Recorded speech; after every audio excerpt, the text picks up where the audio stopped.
Check, check, check, check, check, check, check. 1, 2, check. Oh, there's no volume here. My lips are moving, but I'm not hearing what's going on. Check. Whoa.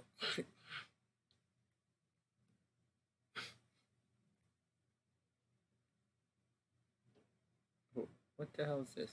Oh, let's not do any kind of funky stuff. I'm gonna delete all the tarot cards here. Hey guys, what's up? Are we live? Guys, hook me up. Are we live? What's up? Can you guys see me? Stream Elements is here. I can hear myself.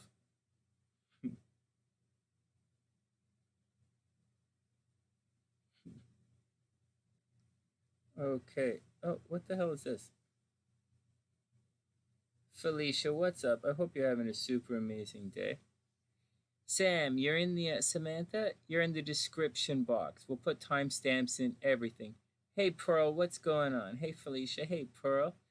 Who else is in the house? Ericka is in the house. Ericka, I gotta take this off.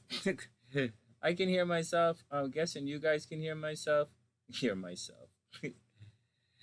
Ericka, you're in the description box. You're gonna be up as well. I'm gonna start reading right away. I don't really have too many things to talk about. You know, the moon's in Capricorn, so let's get down to work, right? It's Capricorn's not really about work. Capricorn's like, if they're like cancers. You know, if you know what a cancer is like. Capricorns are like cancers. You know, very much a lot like Capricorn's. Obviously, a lot like Cancer. They're just not as they're not as they don't run away as fast. They don't run away as fast, but Capricorns behave a lot like Cancers in that they internalize everything, but they don't really like, you know, they're not as artsy fartsy as the Cancer's not fartsy, but they're not as artsy as Cancer. Anyways, whatever, we'll talk about that later. Hey Wing One, what's up? I hope you're having a beautiful day. Hey, Little Bunch is in the house. Hey, Little Bunch. What's up, player? Hope you're having a super amazing day. Felicia's a Cancer. Yeah, you're like, there's a oh no, Little Bunch. SLC gonna freak. Anyways, it's great to see you. Yeah, Cancer and Capricorn are, you know, they're on the same axis. They have similarities, but you know, they're not exactly the same. They're kind of opposites. But I look at it as different sides of the same coin. But to me, a coin is a coin, you know? So like, whatever, man. So, but they're not. They're totally opposite. But they're both extremely nurturing. Like, they're you know, they're nurturing. Cancer is artsy. Capricorn is progressive, and they're opposites, but they are the same coin, right? They take care. Like Cancer takes care of you, you know, and Capricorn kind of takes care of everything around you. Or Cancer is quite doting, where Capricorn is kind of hands off. But I would say that Cancer and Capricorn are the two most caring signs. Nah, is care the right word? Is caring the right word? I know lots of Cancers who don't care. They cry a lot, but they might not give a shit. But all the Capricorns I've ever known really do care. All the Capricorns I've ever known, they're really caring people. I really like Capricorns. And Scorpios care sometimes. You know, who else cares? That's about it. Everybody goes on this. You're Capricorn rising. Oh, yeah. All right. Oh, Bap's in the house. Hey, Bap, what's up, playa? Hope you're having a super amazing day. Invested is a good word. Invested is a good word. Yeah. Yeah, invested is a good word. Oh, man. Oh, man. I got to tell you guys. There's like, if you guys ever wanted to know anything about alien life forms, there's definitely aliens in this world, because something is making crop circles on the top of my head when I'm not around. Like when I'm not paying attention. Cancers are mothering. Right? That's a good one. Yeah, they are mothering. Yeah, and sometimes smothering too. No, I totally get it. Well, Bap, you can ask. Well, like I'll tell you, when it comes to a tarot card reading, you know, just to let you know, oh, Sue's in the house somewhere. Where's, oh, what? Where's Sue? Hold on. What the hell? How come I don't see Sue? Hey, Jonah, what's up? I hope you're having an amazing day. Hey, check it out. So check this out. When it comes to tarot readings, oh man, hold on. You guys know the deal. If there's a glitch, just refresh, right? Give me a sec. I have to refresh. If there's a problem, let me know, because sometimes the modern stuff. Oh crap! Hola. Okay, no, we're here. It's just glitching. Hey, man, it's not just me. Okay, it's not just my tarot readings, but when you get we're glitching a little bit, Wing One. We always glitch a little bit at the beginning these days down here. You know what? You should be very specific when you ask the tarot questions, and if you either be very specific or very general, one or the other, specific or general. And you shouldn't confuse the tarot cards. It depends on how someone. Hey, MiniAstro, what's up? It depends on how someone structures the reading. When I have a number of different spreads that I use depending on what we're talking about.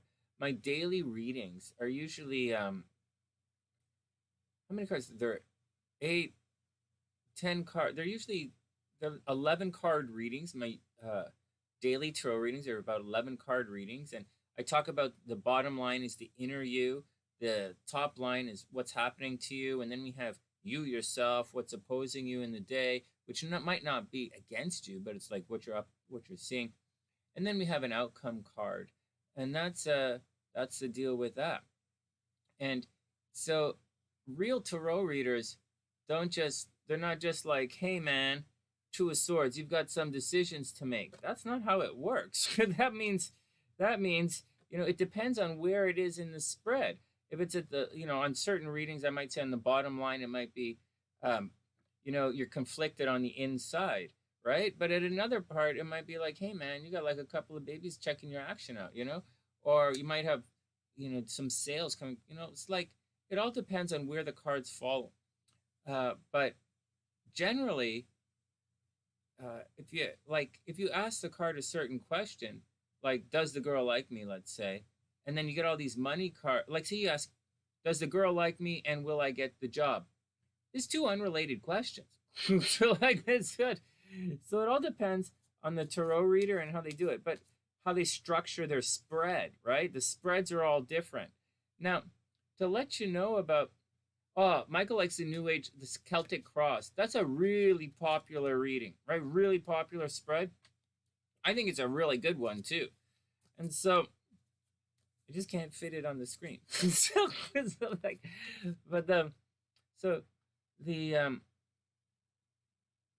I didn't say tell the caps to be careful hurting their leg. I don't remember maybe everything is in Gemini, right? It's in Gemini, Capricorn. Yeah, your legs. And so, all right, Wing One, we'll see you shortly. So like the tarot readings here these are just little small tarot readings. They're only $11, but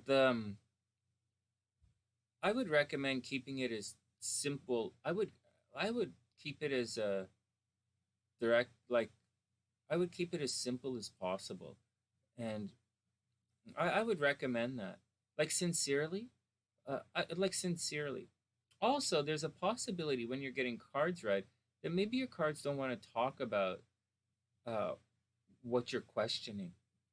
It's quite possible. And it happens all the time, right? And it's not like the cards are blocked or anything, or it's not like the reader is blocked or your psychic is blocked, or you didn't read the tea leaves properly, or like you drank the leaves, or you ate the chicken bones instead of throwing them on the floor, or you don't have enough sticks for your I Ching or whatever. So like it's doesn't necessarily mean like that. Just like sometimes you're not supposed to know. And it's not like astrology. If you're really, really good tarot like astrologer, you should be able to figure it out. It's because life works in these cycles. They're called life cycles. I don't know if anybody's ever heard of that phrase before. But when you're checking out life cycle, oh man, we really are glitching. Holy smokes. Hey, everybody take it with a grain of salt. We're totally glitching. And I'm not even really watching it here. But so let me know if we go offline.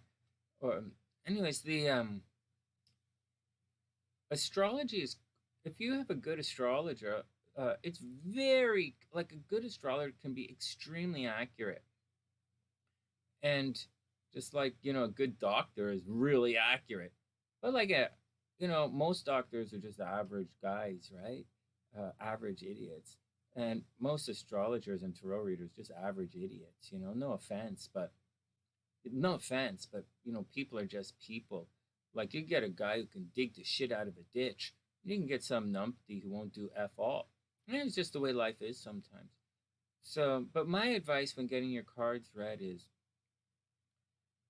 focus on something, focus on what you have in mind, and then just take it from there. But don't,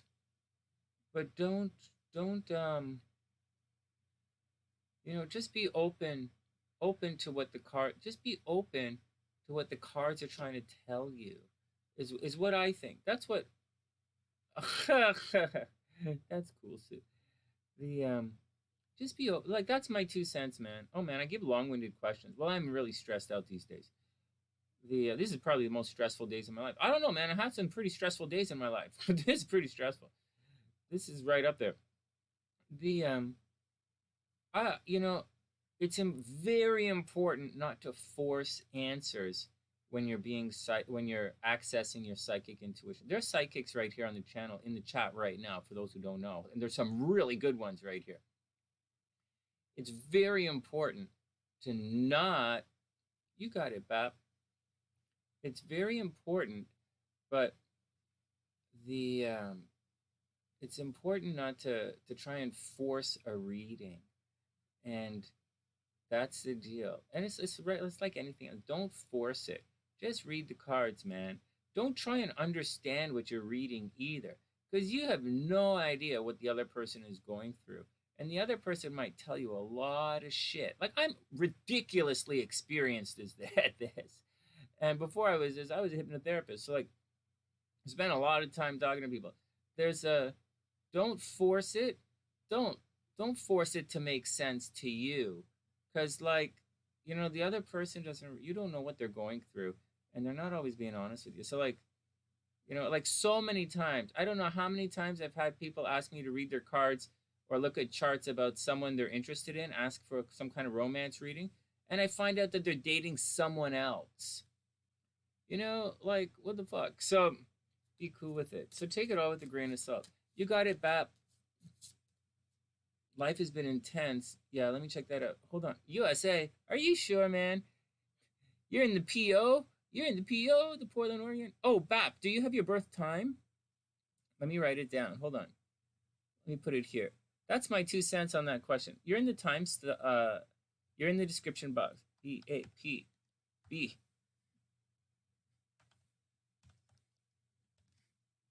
BAPM.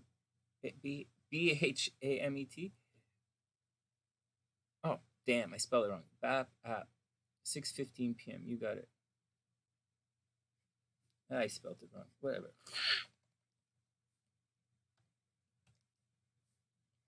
Hey, so 6:15 p.m. Let me write this down. Check this out again. 6:15 p.m. Yeah, Ericka, you're in the description box. You're totally you're already in the description box. Actually, I already mentioned it. So, anyways, we have to do Sue Oz compatibility reading for Ericka. I want to talk about Ericka and her mom. We'll talk about that a little later. And that's it. That's my 2 cents on. That's just my 2 cents, guys, on asking the tarot card questions. Just be careful what you don't have to be careful. Just ask your question and just roll with it. And so who's this? Oh no, there are a bunch of people checking in. Oh no, SLC's sending me pictures. Hold on, sexy, I can't see them. I'm a little busy right now. The Cherry and Sarah. All right, hold on. Give me 1 second.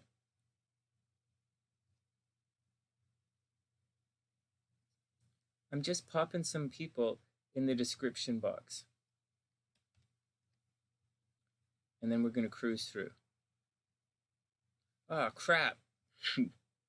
Sarah O. Sarah O. Okay.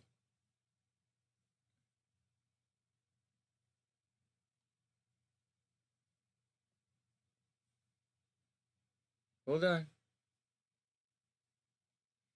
Okay, Bap, Sarah O, and Cherry. I have to pop Cherry in. And don't you say I just got to pop some cherries? I got to pop Cherry, and then we're going to get down to everything.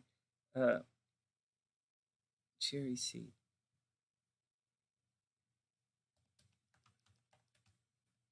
Hey, okay, everybody's in the description box. We're going to do a reading for everyone, then Samantha, then Cherry. Then we're going to, unless someone else pops in, we're going to hit Sue's chart, because Sue, longtime SunnySider, I got to check her chart out. Ericka's up, Bap, and Sarah. Oh. Hey, you know what, guys? What happened to Bap? Oh, my condolences. That's my condolences, Bap. Yeah, Ericka, I totally got it. Give me 1 second here.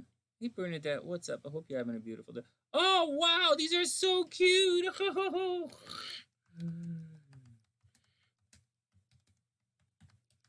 These are so cute. She's sending me leashes for turtles because we're going to take on Dante to the beach this summer. We're thinking of taking on Dante to the beach. So SLC's sending me pictures of turtles. They're so cute. Okay, enough. Let's get down to work. All right, next, let's read the cards for everyone. So I'm going to say, just to let you know, we had a bit of going on and on, this debate about vaccines and should you get the vaccine and whatever kind of bullshit on our Facebook group. Sue's here. She asked the question. And I just want to say,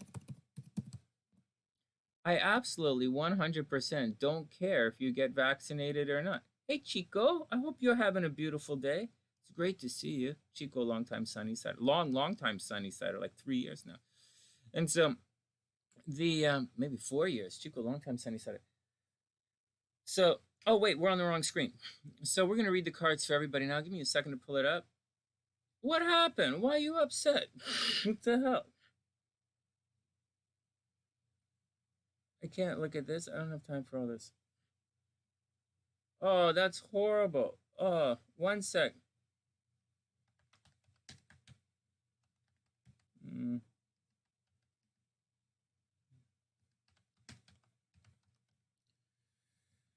Okay, there you go.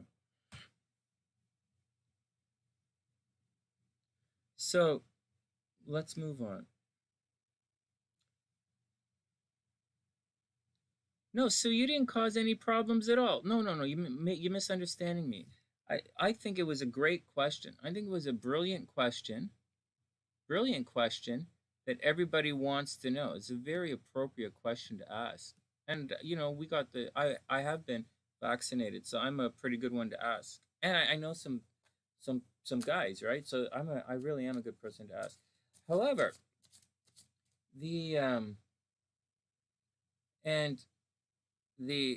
Jennifer had an interesting idea. I guess I'm going to let you guys know something first. There is a SunnySider. There's a SunnySider who's very, very close to the SunnySide. And she had a situation where her kid was vaccinated a long time ago when the kid was like a baby, and something went a little sideways with it. So in that situation,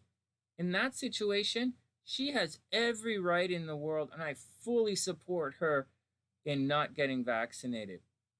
And I'm obviously gifted, right? If you guys don't know. So I'm in a different situation. So, like, you got to watch out certain things for certain people in what you're doing. And, I totally support and, her viewpoints. However, there are, okay, so that's one. So that I totally agree with. However, I don't agree with, there's a lot of, hey, Asa, I hope you're having a beautiful day. There's a lot of fear that stems from ignorance. And it's just textbook. Hey, Chrissy, it's just textbook fear that's stemming from ignorance. Absolute textbook. Ignorance leads to fear, fear leads to hate, hate leads to violence, and then Sonny's got to ban you. And so that's how it works. Ignorance, there's so much ignorance that has led to fear right now. And in my book, that's just stupid. Like, that is stupid. And you could educate yourself. You really could. But they don't. Sue was educating herself. So there you go. Asking questions is what you're supposed to do. You're supposed to ask questions, man. And we're supposed to give you honest answers. I didn't give any answers based on my feelings. I care about Sue. Sue's, you know, a little older. She needs the vaccine. She's in the difficult group. But if I were to give you,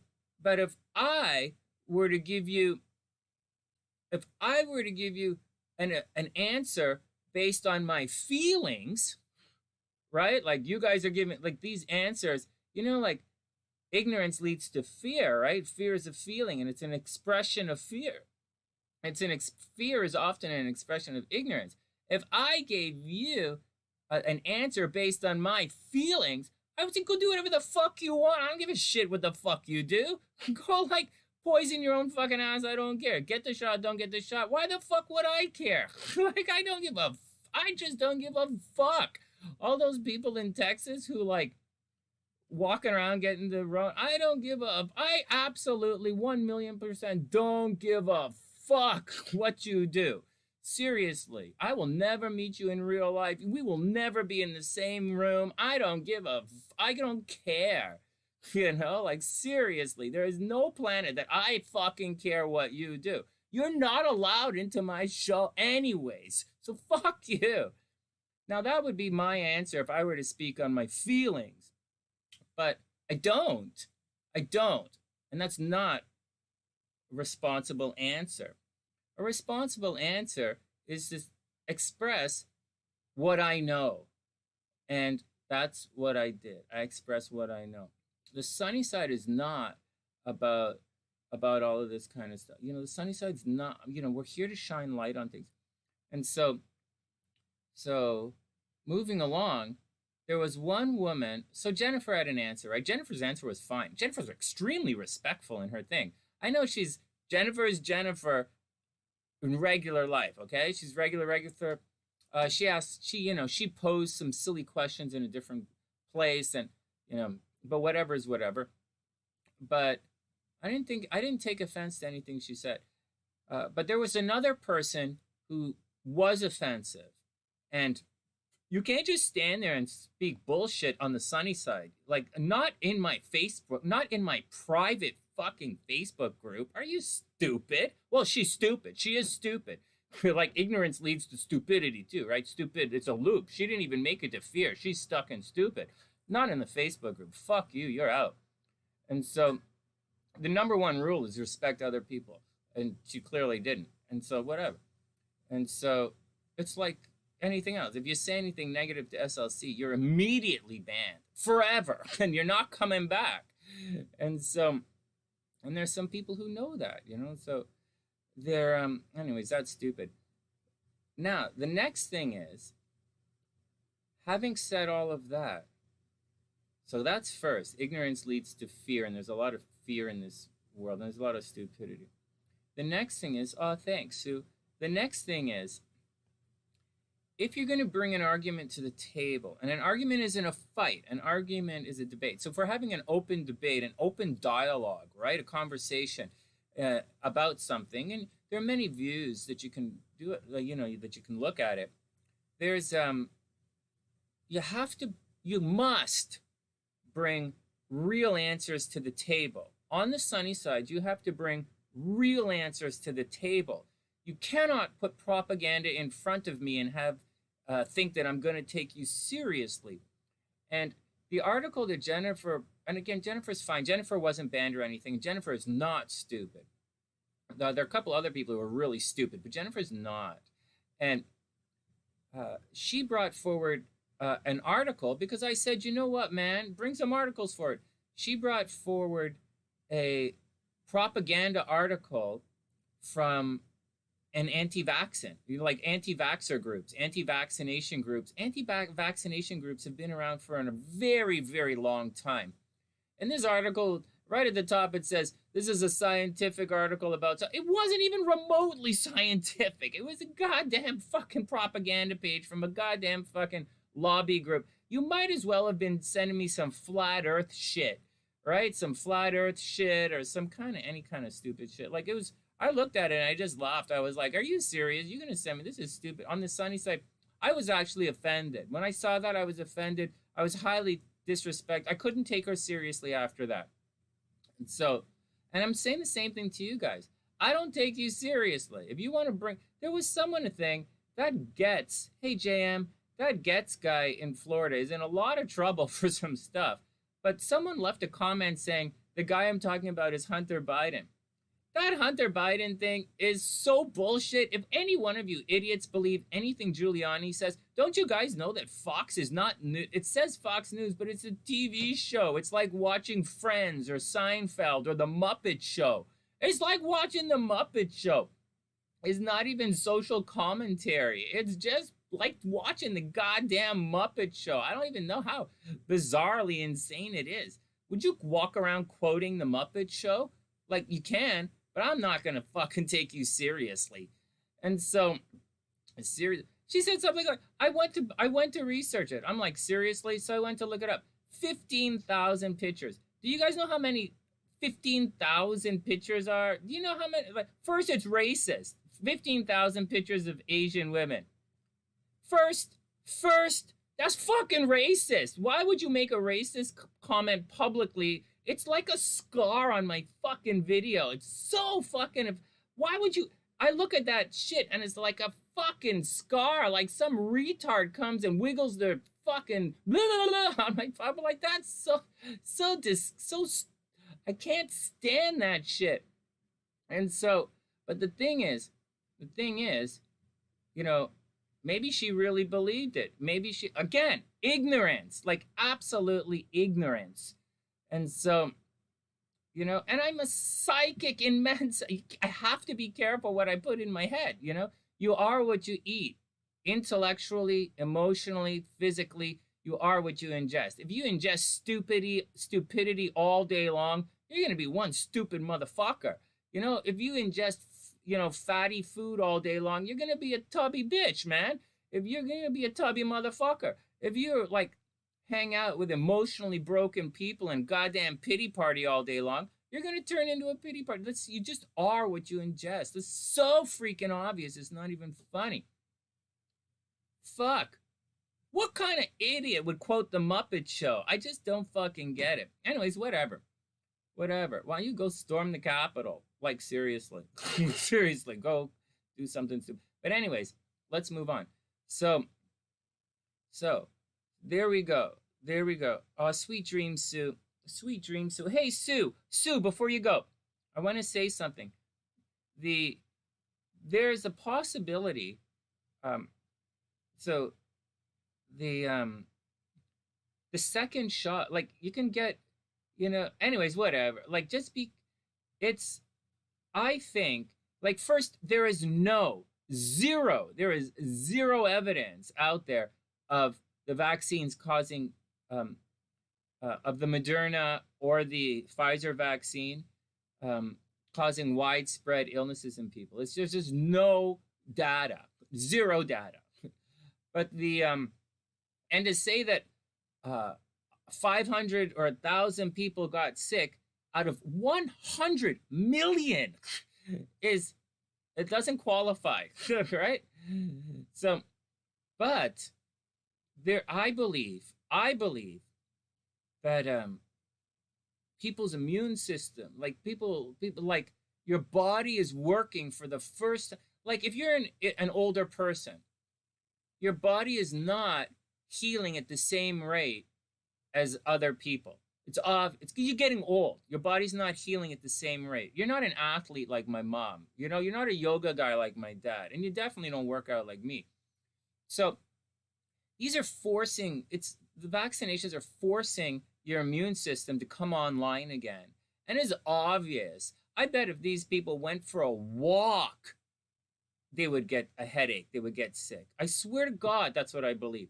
I was sitting in that hockey rink, and everybody was around 70 years of old. And I'm like 70 to 80. And I'm like, what, man? These people haven't left the house in about 10 years. And you make them come to a hockey rink for a vaccination? No, what? They're going to get sick in the rain, right? Also, it's springtime in Canada. What the fuck? So, like, this is the dumbest shit. They should have gone to the people's house.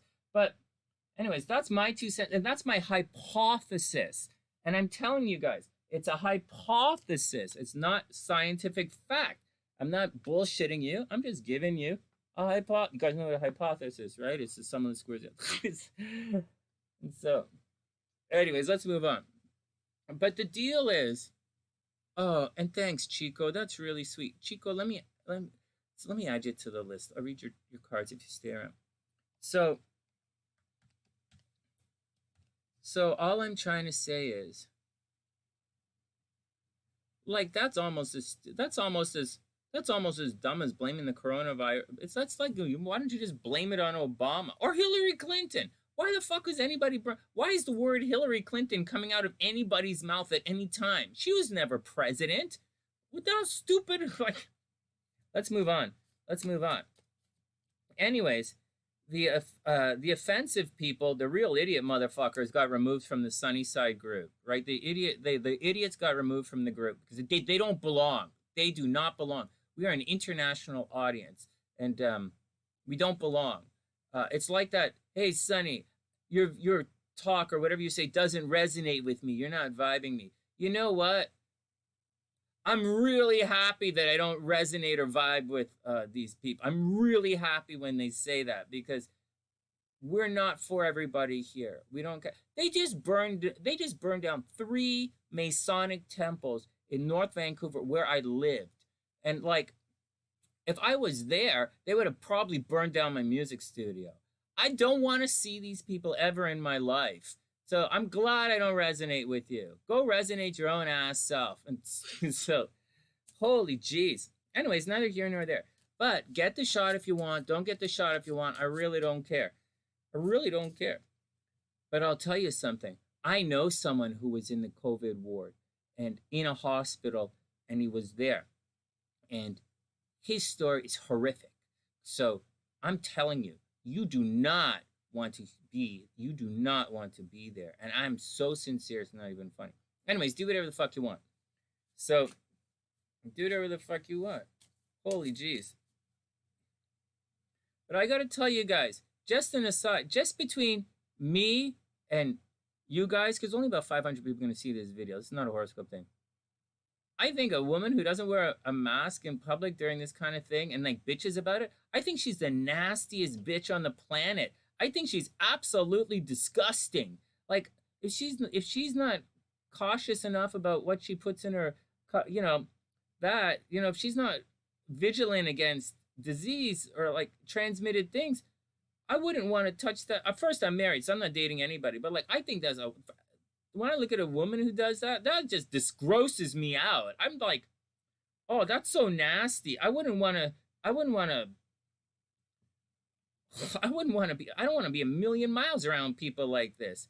It's just gross. Like, no hoes, no pros, man. Don't you guys know this? Is this new for you guys? No hoes, no pros. That's what I see. When I see that, I don't see stupidity. I don't see fear. I don't see someone who's trying to stand up for their rights. I don't see freedom of expression. I don't see anything. All I see is, she's fucking gross. That's all I see. You fucking disgust me. And so I want to puke on that bitch. Fuck. Holy shit. I'm like, oh my God. I don't know. Oh God. Holy jeez. All right, let's move on. It's like, holy jeez, let's move on. But but anti-vaccination is a real group, and it's a lobby group, just like the gun lobby is a lobby group, right? Guns don't kill people, man, unless they like fall down and drop on you. Like, it's just a lobby group. The anti-vaxxers are a lobby group. The flat earthers are a lobby group. Who's you know, like what are flat earthers protesting against? Boats that sail around the world? Or what would you protest? Like, anyways, they're just like, and they're lobby groups, and they have an opinion. I would appreciate a real conversation, because there are some people who really want to know. They need to know. Should I get it? Is it dangerous? What's going on? They're asking questions. And they're asking an honest question, and an honest question deserves an honest answer. Not join my cause. Fuck you. I ain't joining your shit. Fuck. These guys answered. These guys are in. These Sunnysiders are in. These guys, Sunnysiders, are in the danger zone. They're in the danger range. And like I said, their immune systems are compromised anyways. So like, they're asking, so like, give them a real answer. Fuck. Anyways, that's my 2 cents. Shade does not play well with the sunny side. No way. And I can't stand shade. We're the opposite of shade. And sitting there throwing stones from, just like I said, man, it's like, I understand the subculture. I understand political lobby groups. I totally get political lobby groups. I hate propaganda. Well, what? I can't say I hate propaganda. I'm wearing a sunny side sweater. but it's not an honest conversation. And on my group, that you guys are welcome to join, and welcome to ask me questions, and I will share with you my perspective. Not what I feel, because I don't really feel I feel like you do whatever you want, but and I will look and find answers for. I will look and find answers for you. If I don't know, I'll help you look. I'm here for my group. I'm here for my Facebook community. I'm here for the Sunnysiders. I'm here for you. And so, I would really appreciate if, when people ask honest questions, if we can have honest answers. You don't have to be right. You really don't have to be right. But you have to be honest. And it's all I'm asking for. It's it. It's all I'm asking. An honest answer. What's going on in your world? I don't sit here and make it up. I really don't. If you ask me a relationship question and all I get are money cards, I'm going to tell you that. I'm not going to make it up. So that's it. If I see something dangerous in the astrology, I'll tell you. So, that's my 2 cents on all of that. Anyways, if you weren't deleted from the group yesterday, then it's because I respect your comments. I respect your comments, and I appreciate you. For those who were deleted, fuck you very much. Next. All right, Sue, be cool. Hey, so Sue, drink lots of orange juice. Build up that immune system before you go. All right, here we go. Let's do the readings for everybody. Oh, that's my 2 cents and all that. But you don't have to get the vaccine if you don't want it. I don't care. I don't go to elementary. I'm not in high school. I'm not in elementary school. I ain't kissing anybody but SLC. Doesn't mean I'm not gonna. It doesn't mean I'm not gonna get sick. Doesn't mean that. So, with all the precautions I take, it doesn't mean that I'm not gonna, get it. So, let's take it all with a grain of salt. That's my 2 cents on that. Oh no! What did I do? Oh no! Crap! Hold on, I was all set to go. Hold on. That's the action suit. Well, that's what I believe. I think the guys are getting sick because their immune systems haven't worked in it forever. Give me a second here. Give me a second. I messed it up. Let's get the background back. Oh, Leon. You cool, man. Okay, hold on. Everyone, let's do it. All right, let's do it. Let me just wait for this to catch up, and then we'll move on. All right, everyone, here we go. We good? Man, this is going to be tricky. I wonder where the cards are going to go in this. Oh, we'll figure it out. All right, hold on. My hair clips are underneath here. All right, here we go, guys. Let's get down to work.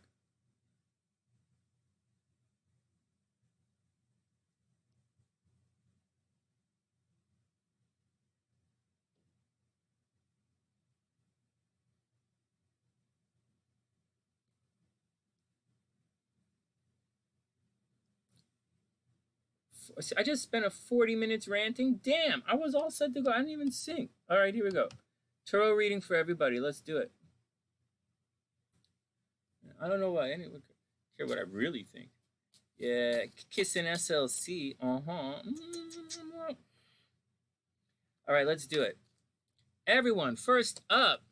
Hey, the Four of Wands. Hey, there you go. Good card, Four of Wands. Did my Scorpio juice come out? Man, I got so much juice in that Scorpio. It's not even funny. But let's get on. Oh, wrong cards. Four of Wands. Okay, this is a really good card. In this particular deck, it doesn't really look like the greatest card. It's kind of a King Kong thing going on, and King Kong's not the greatest thing in the world. I just want to check to see what the side looks like here. Oh, man. All right, I'll move it over a little bit. All right. So first up, the Four of Wands. This is a card of getting on with things, right? It's the third decan of Aries, right before Taurus. This card doesn't really have much Taurus energy in it, actually. But it's, well, I guess it's Venus in Aries is kind of Taurus-y. It's not the point, right? It's not the point. Let me strike that from the record. It's the card of moving on. In my words, it's the card of moving on. Some people say it's the card of marriage. It's not necessary, but like unions are like the Two of Cups. It's more along the lines of everything is done. Everyone, you should have the green light to move forward. So do it. You know, everybody do it. Do your thing, and just be beautiful with yourself. This should be an interesting week coming up. Things are moving forward, and they should move forward very quickly. In whatever you're doing, I would expect for everyone to see breakthroughs or to see the light of whatever it is in their day. This is should be an interesting week. We'll do the more when we do the horoscopes tomorrow. Oh, no class tomorrow. For those guys studying with me, no class tomorrow. It's Easter. Then we have the Three of Coins reversed. Hey, this card's been coming up quite a bit. This is the card of hard work. It's Capricorn energy. It's reversed. So I guess what's happening is people aren't really oh man, that didn't work. People aren't really getting down and dirty and doing all the hard work, you know? I guess they're just, it's reversed, right? So maybe something is happening where you can't really do all the work that you want to do. And that's the deal. I know a lot of stuff is happening where I'm not doing all the work I want to do, sincerely. 2 months ago, I was waking up, shooting 4 videos, and then going to the gym every day. It was like my life was set. I was in a routine. I was happy. But that's definitely not happening right now. Now I wake up, I sit, have a little coffee, read a little bit from a book, and wait for everybody to wake up. Like, it's totally different now. Anyways, so guys, it's time to move on. However, it looks like you're getting taken away from your work, or your work is getting in the way, or your work's not happening. If you're looking for a new job, I'd say it might take a while to get there. This isn't really about a new job. It's about there's a union, there's a union, there's a happiness, there's moving on, getting on with things. And it might be difficult, like the work is not getting done, or something is distracting you from everything, which is not the weirdest thing because it's Easter weekend and it's not really the time to do stuff anyways this weekend. In Ontario, a part of Canada where I am right now, or Toronto anyways, Toronto's on a 1-month lockdown. I don't know what that means. I really don't. I live in Chicago now, so I know what it means in Chicago. I don't know what it means in Toronto, but it looks like the work's not getting done. Oh, and then we have the Empress. This is beautiful. So the Empress is the most loving card in the entire deck. It's like mom, and it's Venus energy. It's loving. We have 2 Venus energy cards right here. So, and a Mars energy card. Anyways, the Venus energy. So the Empress is all about, it really is about sincerely new beginnings, right? This is the card of pregnancy. It's the card of giving birth. It's kind of moving on with things. It's Venus energy. It's abundance. It's love. It's very soft, loving, and caring. this is actually a pretty interesting reading. It's maybe some of you are getting married right now. I think the Libras are getting married right now, and Libra risings are getting married right now. And so this is a I mean, this is really beautiful. So expect new beginnings right now. Expect good things to happen expect good things to happen to you guys. And you know, if you can put the work in, do it. If you can't, don't worry about it. Listen to what Papa Sunshine used to say. He'd always say, you know, do your best, do what you can do, but don't kill yourself. You know, just keep working. Don't work yourself to death. Keep working, work hard, don't kill yourself. And finally, take time to breathe. Take time to breathe. Guys, got that? Take time to breathe. It's Saturday night. We're all hanging out. It's only 10:30. For some of you guys, it's Saturday afternoon. Some of you guys, it's Sunday. So just take it easy and chill out. Man, you know what I did? I caught up with readings for everybody a couple of days ago. I didn't email them and tell them that they were there. Hey, no way! All right, well, I'm going to say super happy birthday to Mike's parents. Sup? Mike's is a long time Sunnysider. He's a very cherished member of the Sunny Side. And your daughter is really cool, too. Mike, I can't remember your sister's name. I would remember if I saw her. But, you know, Mike is really cool. Like, your kids are really cool. Mr. and Mrs. Tarot. Just bugging me, guys. Just teasing you guys. Super. What did you say? It's her birthday? 64 is young. Holy smokes. She's young. And so, anyways, super happy birthday to Mike's parents. And, Mike and your daughter are longtime and very cherished members of the Sunny Side. All right, next. Who's up next? You got it, man. I also think Mike is a gifted tarot reader. For those, you know, I really do. I watch his videos, and so I don't really get a lot of chance to watch everybody's videos, right? But I do see Mike's every once in a while. I gotta check in. Okay, SamanthaF is up. Let's see what's going on with Samantha. Did Samantha ask a question? Someone asked a question. Did Sam ask a question? Where's the thing? Nope. Damn, can't see that. Bummer.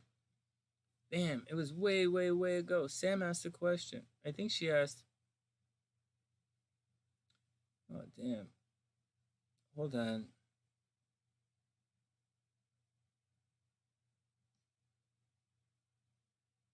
Oh, Sam wants to know. Oh, no, wait. Oh, you wanted to know about your business. Okay, Sam wants to know about her new age business. All right, Sam, let's do it. You want to know if your business is going to be okay. Oh, let me write it down. Timestamp in the description box if you want to come back.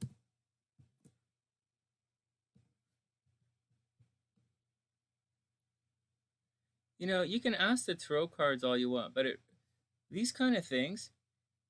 Thanks, Chrissy. You know what? I just want to say, you know, one of the things I don't do is, you know, we do make 11 wishes here on the Sunny Side. It's like a thing. And you wish on the 9 of Cups, of course.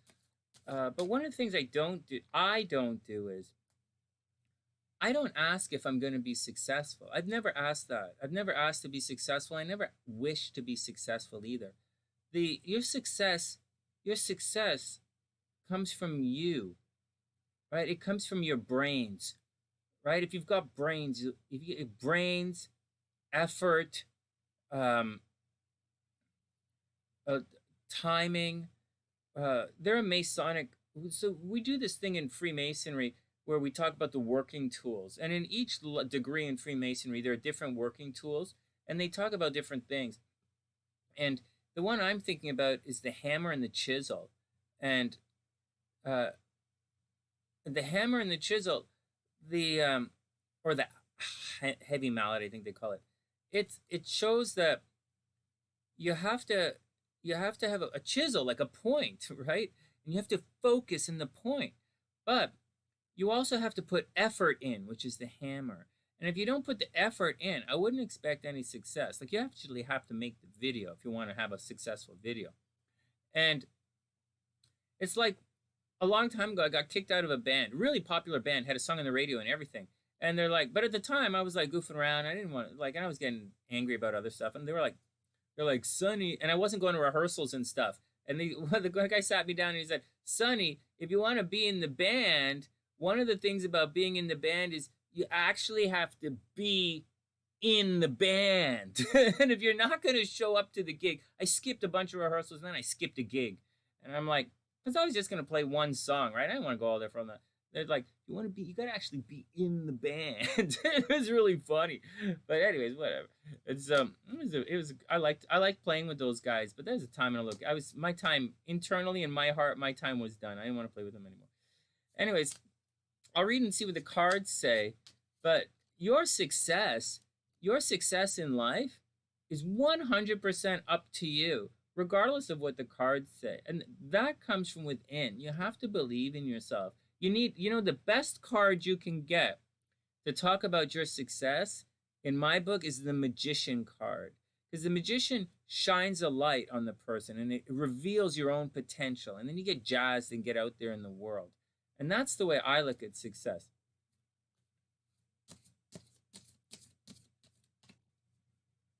Oh, very cool, Chrissy. That's really cool. All right, but let's check it out. Sam wants to know if she's going to succeed in her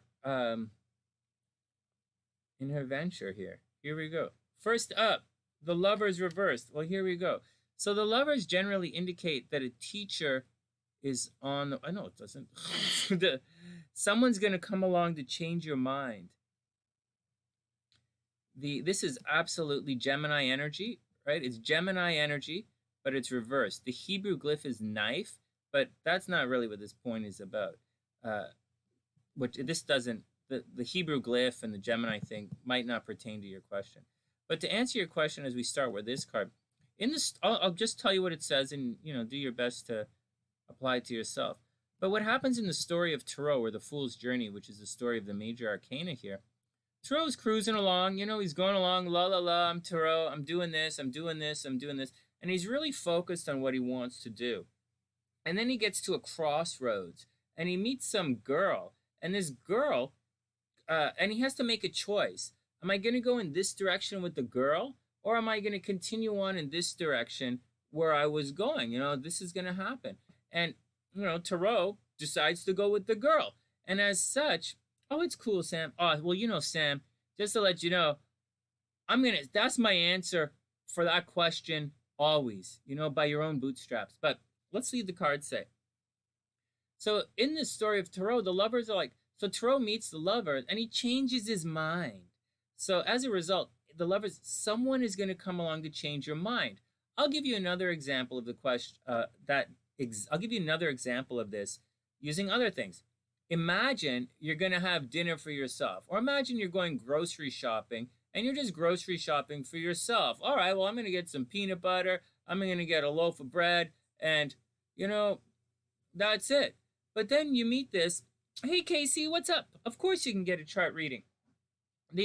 So what happens is, and then the Lover's card comes along, and you're no longer shopping just for yourself. Someone come along, Gemini, right? Questions. Someone's come along to change your shopping menu. Suddenly you got to buy condoms, you got to buy lube, maybe you got to buy mouthwash. Someone has come along to change your mind. And that's what the deal. It can be a union. It can be a union, like you're going to meet somebody. But you're meeting somebody is kind of like, what's the point of that, right? In the story of Tarot, someone comes along to change his destiny. Now it's reversed. So maybe someone's going to come along and drag your ass downwards, or maybe someone's going to come along and you're going to move sideways. Maybe as on your path to be successful in your new, your new venture, your latest venture, maybe someone's going to come along to change your mind about something, and it might be negative. There's no negative or positive in the major arcana. However, how you decide to do it can be. So watch out for it. So be careful of unsolicited advice. Be careful. I didn't give you any advice. I'm just reading the card and telling you the story of tarot, which I assume you already know if you're going to read tarot cards. But this is for everybody else. And so that's the action, man. First up is the lover. Someone's going to come along to change your mind, or they might not necessarily lead you astray, but it's reversed, right? So they're going to lead you on some kind of thing. Then we have the Queen of Swords reversed. So watch out. Watch your mind, watch your thinking. I have a feeling, I'm really looking at these two cards here. To me, it appears someone's going to come along and sweet talk you, and they're going to be quite convincing, and you're going to second guess a bunch of stuff, and you might end up making some different choices. Now, these choices might lead you to an even greater level of success than you otherwise would have had. It's all up to you. But that's the deal, Sam. So far, it looks like someone's going to come along. They're going to offer you some advice. They're going to sweet talk you. And I don't know, it's up to you to take the advice or not. Oh my God, the Three of Coins reversed. I got a feeling you guys are going to end up goofing around.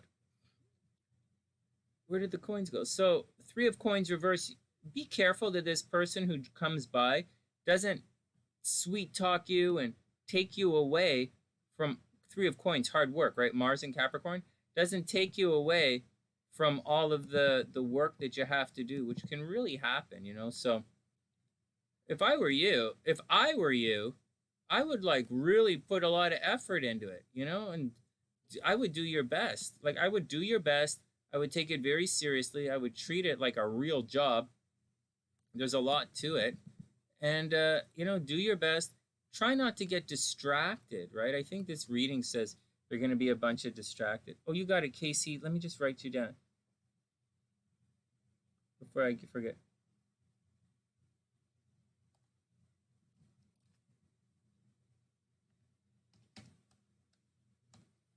So that's what I think. I think you have to watch out for getting distracted, And that's my 2 cents. Do your thing. As always, success has to do with your ability to do what you do. But I think, I don't know. It looks like the cards say someone's going to come along and prevent you from doing all the work that you have to do. They're going to give you some ideas that may or may not be good advice, but I think you're going to take it, and there's going to be a delay in your stuff. Here we go. And finally, expect powerful change. Got it, Sam? Expect powerful change. And I super, super, super wish you the best. I'll tell you a secret. Hey, Roxanne, I hope you're having a beautiful day. The tarot readers are always infinitely more popular on YouTube than the astrologers. So that's my little 2 cents hint for you. People love looking at tarot, and that's the deal. And so I wish you the best, Sam. Samantha, I wish you the best. I really hope it works out for you. All right, next. And don't worry about anything. Don't worry about what you charge. Don't worry about what you charge. Don't worry about how you look. Just have confidence when you do your thing, and don't worry about it. You will find an audience. There is an audience out there for everybody. And, your audience is clearly your audience, right? Don't expect to have this. I don't expect to have the same audience. I don't even want the same audience as most of the other guys. That would really, I couldn't stand. I already can't stand most of the stuff. So I don't know how I would. Okay, cherries up. I already can't, So, but I wish you the best. I really do wish you the best. All right, cherry is up.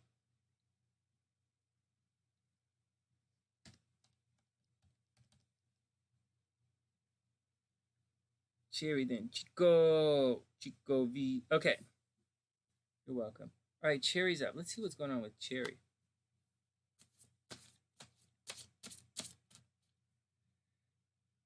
Yeah, seriously, good luck, Samantha. All right, cherry is up. Here we go. First up, ooh, the Hanging Man. Oh, it's reversed. Oh, illusions. Ooh, Neptune energy.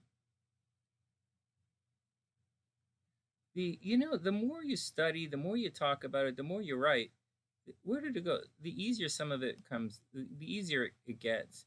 And so, not a big deal. It used to take me a long time to write the horoscope, so that's for sure.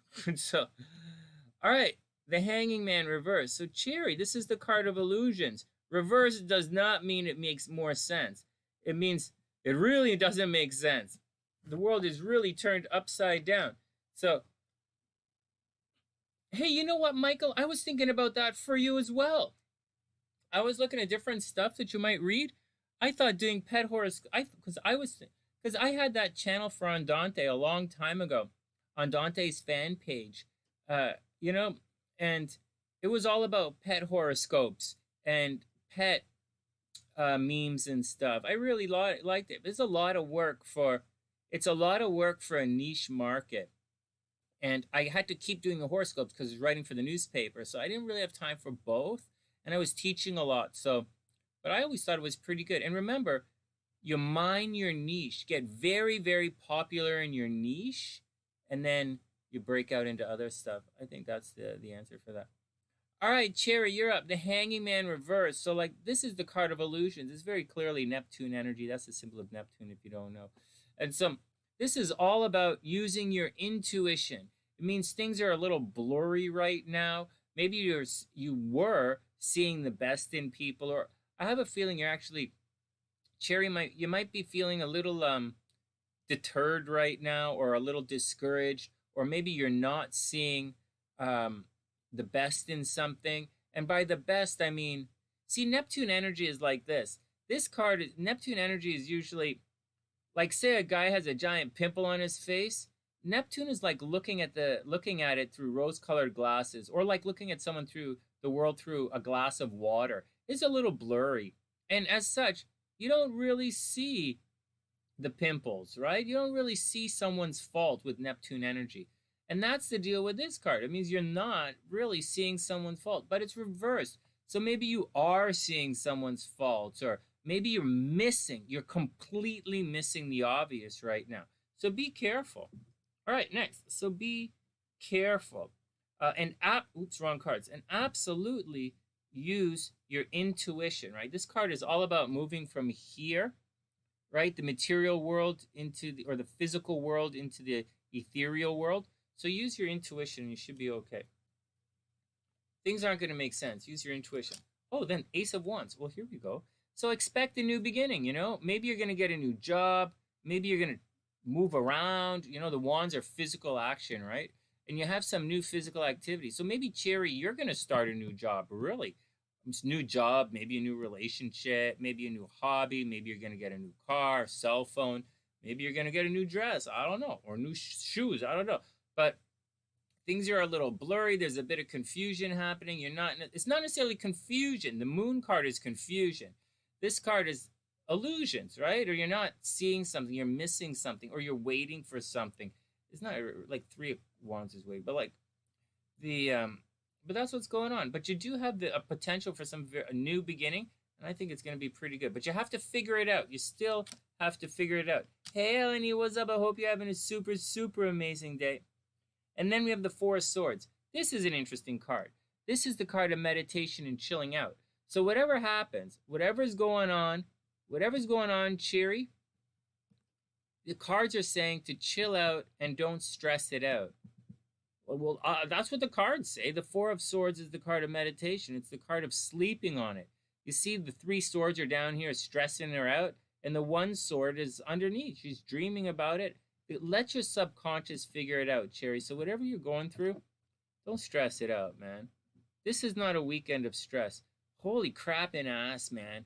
We had a bad donkey day 2 days ago. It was horrible. Then yesterday was okay. And then today started off okay. And then it went downhill really fast. And I'm still grouchy, but it's okay. At the end of the day, it's the end of the day. It's okay. So we okay. So not next, one more. You got it, EleniG. You're going to be maybe next. Let me check. And finally, meditate and contemplate. Oh, well, here we go. This is like the Four of Swords. Meditate and contemplate. So, Cherry, so take it easy, Cherry, and it's going to be okay. Just take it easy and it's going to be okay. All right, next. It really happened to you the next day. Right on, EleniG. That's awesome. That's awesome. All right, next. Let me write you down. So, one sec. Let's see who's still up for tarot readings, and then we'll move on to the astrology stuff. One sec.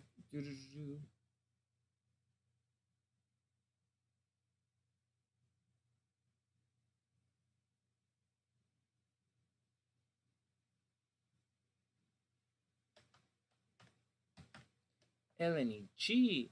So Chico is up, and then EleniG. Chico donated to the channel. Chico's a super long time Sunny-sider. 105.30. 106. Man, I'm so happy that we developed this system to put timestamps in. It's so easy. Okay. It really is. Okay, Chico's up.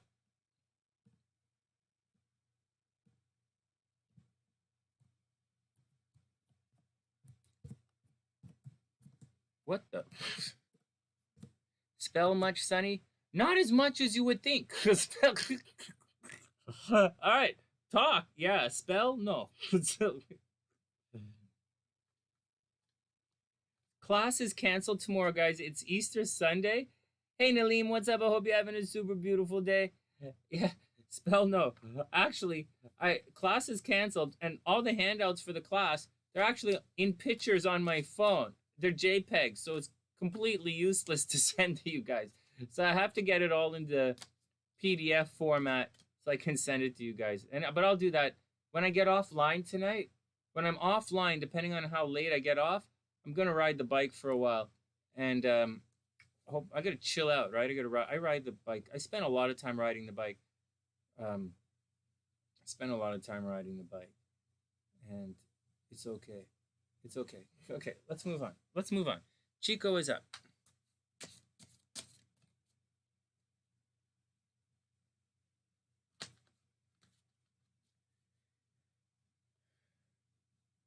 All right, here we go. I am good. So, Ace of Swords reversed. Here we go. Watch your words, Chico. Watch your words. Watch out. This isn't really that deep. Like, it's not really that deep. Ace of Swords reversed. This is potential, right? Potential for new communication thing.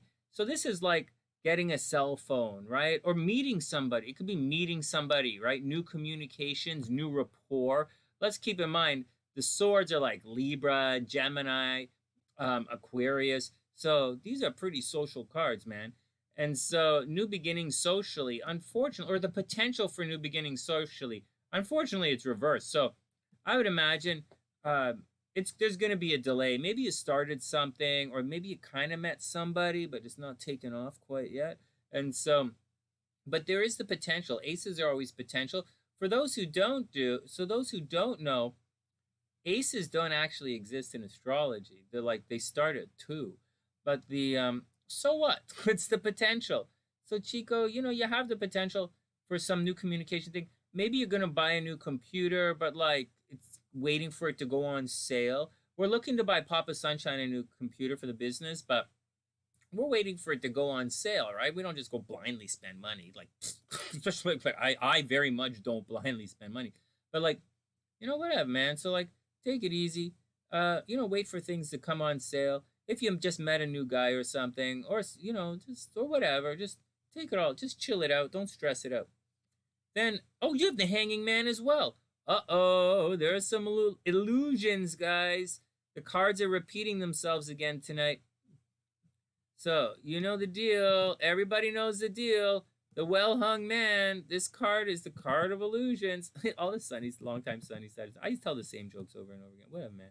And so Chico, whatever's going on, whatever's stopping this communication or this new beginning that's happening, you're going to have to figure it out. Maybe, I don't think your questions are going to be answered. So you're going to have to take a leap of faith and trust your best judgment. Not a big deal. Just trust your intuition. If the words aren't working, if the answers aren't there, you're going to have to take a leap of faith. It's, trust yourself. And finally, the Eight of Cups reversed. Oh no. This card is all about checking out, right? The Eight of Cups, someone is checking out, right? Someone is emotionally unsatisfied right now, or they're dissatisfied. See, he's leaving all the cups. He's leaving the love and harmony behind. He's not only that, he's leaving the love and harmony behind, and he's going to go walk naked in the streets. Like, I guess it's Pisces energy. So, I don't know, Chico. Maybe it says your boyfriend's getting upset and he wants to walk naked in the streets. I don't know, but no, I'm just joking. But it does mean someone is getting frustrated. This card's reversed. Someone's getting frustrated and they're emotionally dissatisfied, or they're emotionally unfulfilled with the situation, and they're probably, what the hell is going on with this? They're probably not being patient right now. But I do believe you have to take everything with being patient, right? You just honestly hanging around. Me too. Seriously, Chico, me too. Come on, Bap. I'm just reading the cards. I'm not forcing my opinion on anything. I'm just saying what's it. One more card, Chico. Let's check the Moonology cards. And finally, hey, check it out. Your hard work is paying off. So whatever, don't stress anything out. There's no real stress in this reading here. So just chill out. Take it one day at a time. The moon's in Capricorn, so let's just take it easy. This is the weekend, right, where the moon is squaring the sun. So, like, people, but it's in Capricorn. So if it was in Cancer, oh man, when the Cancer moon squares the sun, whoa, people like freak out, right? But like, it's all cool right now. Don't just take it all easy. Take it all in stride and you'll be okay. You are okay. And it's great to see you. It's great to see you. I love when longtime Sunny setters drop in. All right, next.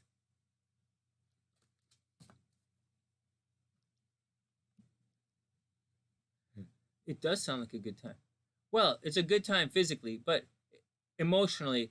But I know, Bap, it sounds like a good time, but honestly, this card is emotionally unsettling.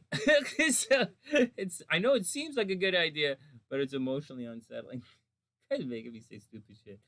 No one's making you say anything, Sonny. Okay, I get it. EleniG is up.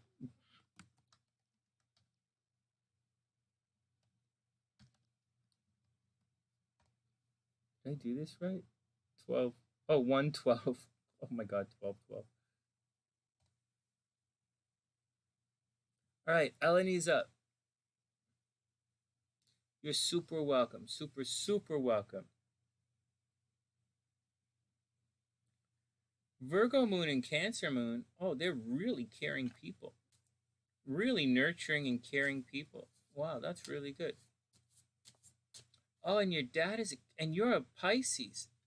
Wow. Well, your parents, Mike, just off your parents super love you, man. Super love you. Oh, and they're always there. But you're also a hardworking guy, so parents respect hardworking people. So, oh, I didn't write down EleniG. All right, let's do it. EleniG is up. All right.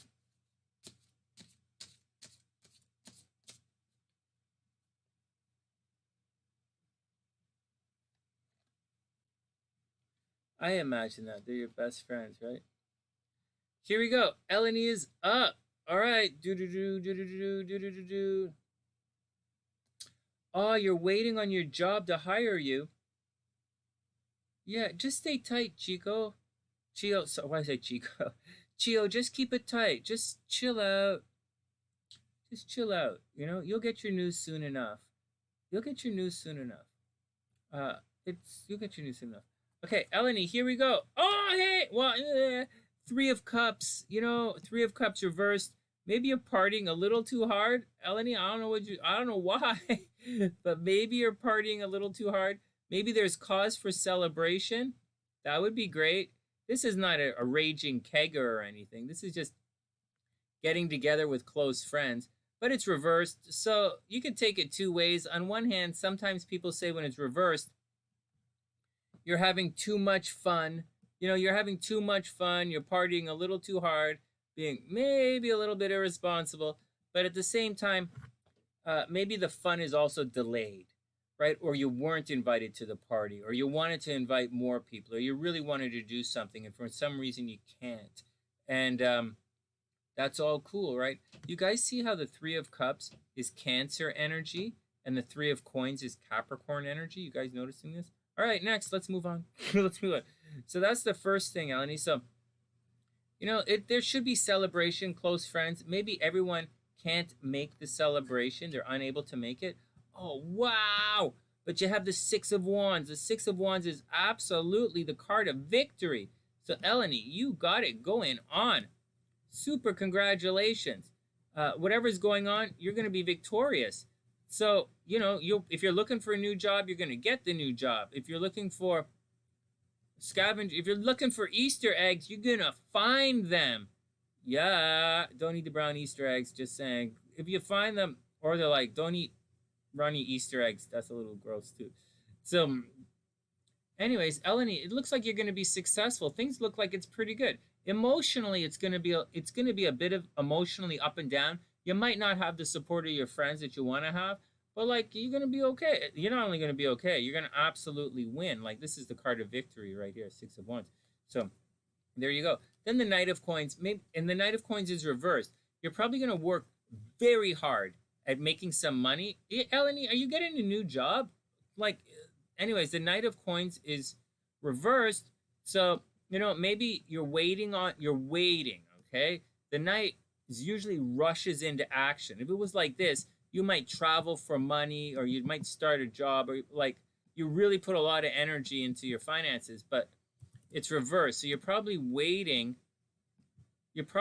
on some money, or like, anyways, you're going to be victorious. You're waiting for your reward. It's going to arrive. It's just going to take a little longer than you thought. And that's not the weirdest thing. I'm getting that vibe right across the board. It looks like things are going to be so far it looks like everything is going to be good for everyone. But there seems to be these little delays happening. And that's the deal with it. Man, Mama Sunshine. Okay, one more card. And it's don't let pride get in your way. Finally, Eleni, don't let pride get in your way. Just be cool. This is Leo energy right there. See it? Six of Wands, Leo energy. Don't let pride get in your way. Take it easy. Do what you want to do. You are going to be victorious. It's just going to be a little delay on the money, and everything else is going to be okay. You guys know Mamas, and that's it for the readings. Time to get onto the tarot. Time to get onto the astrology. You know, and Sue Oz is up first. All right. Okay,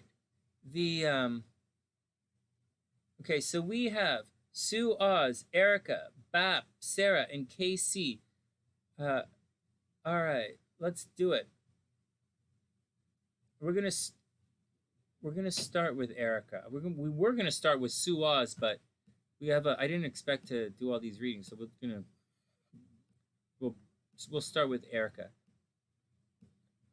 You guys know something? Mama Sunshine was diagnosed. Her cancer diagnosis came under Mercury retrograde, from what I remember. So it is not. Things are, and it's playing out like it was diagnosed under Mercury retrograde. Treatments, testing, and everything. It's a scary situation that we're going through. Papa Sunshine, not at all. His chemo, his tumor shrink. Papa Sunshine is tough as an ox, man. He's going to live another 1,000 years. Mama Sunshine, her treatment, everything is getting fucked up. It's just fucked up right now. And so, what can you do? All right, next. Everybody chill out. I have to enter in the horoscopes. So I enter in the birth chart. So just bear with me for a second.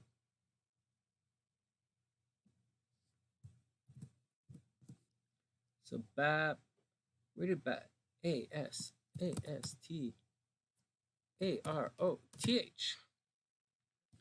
Bap is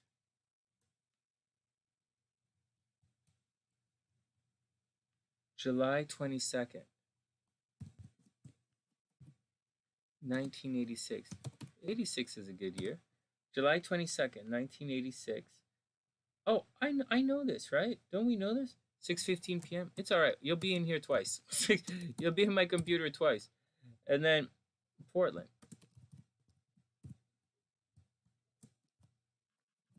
Portland, Oregon. We got it. July 22nd, 86.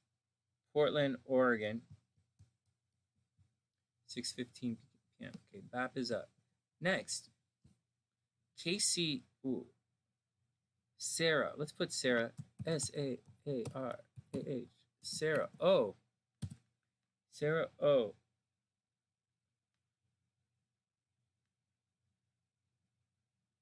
Same thing. July 10th. Good job, Sonny. July 10th, 1974. Oh, man. That's like the same, almost the same birthday as my sister. Oh, my goodness. 11:57 p.m.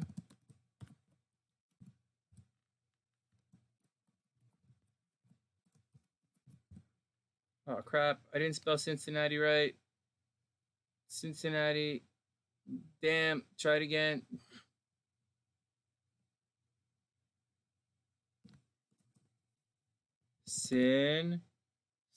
C-I-N. Cincinnati.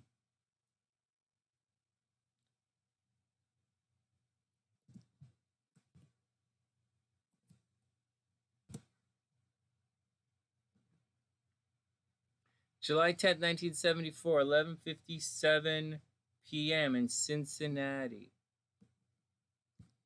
Am I getting these right, guys? Everybody cool with me? You guys are birthday twins? That's really cool. Hey, Crystal, I hope you're having a beautiful day. Oh, thanks, Roxanne. I super appreciate that. Okay, now let me see if I can find KC. KC should be stored here. I don't know. My charts. I like millions of the same charts for everybody. Oh, KC is right there. Hey, well, KC. I have KC's chart. May 26, 1979. Oh, KC, you're just a baby. Casey, May 26, 1979. It was a Saturday in New Jersey. All right, let's drink some water.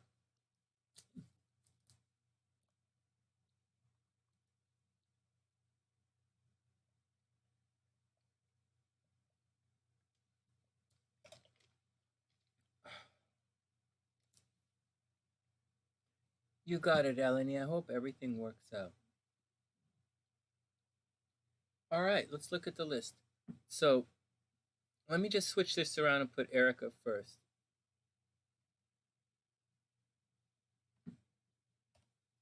And then we'll do Suk. Ericka has a different reading. I was going to make a separate video about it, but I'm not, I'm supposed to be teaching this stuff, but 12300. Hey, Mary, what's up? I hope you have a beautiful day. Happy Easter. Hope everything is cool.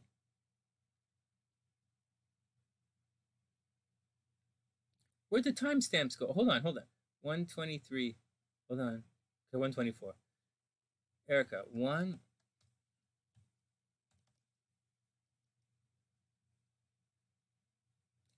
Okay, everybody stay tight.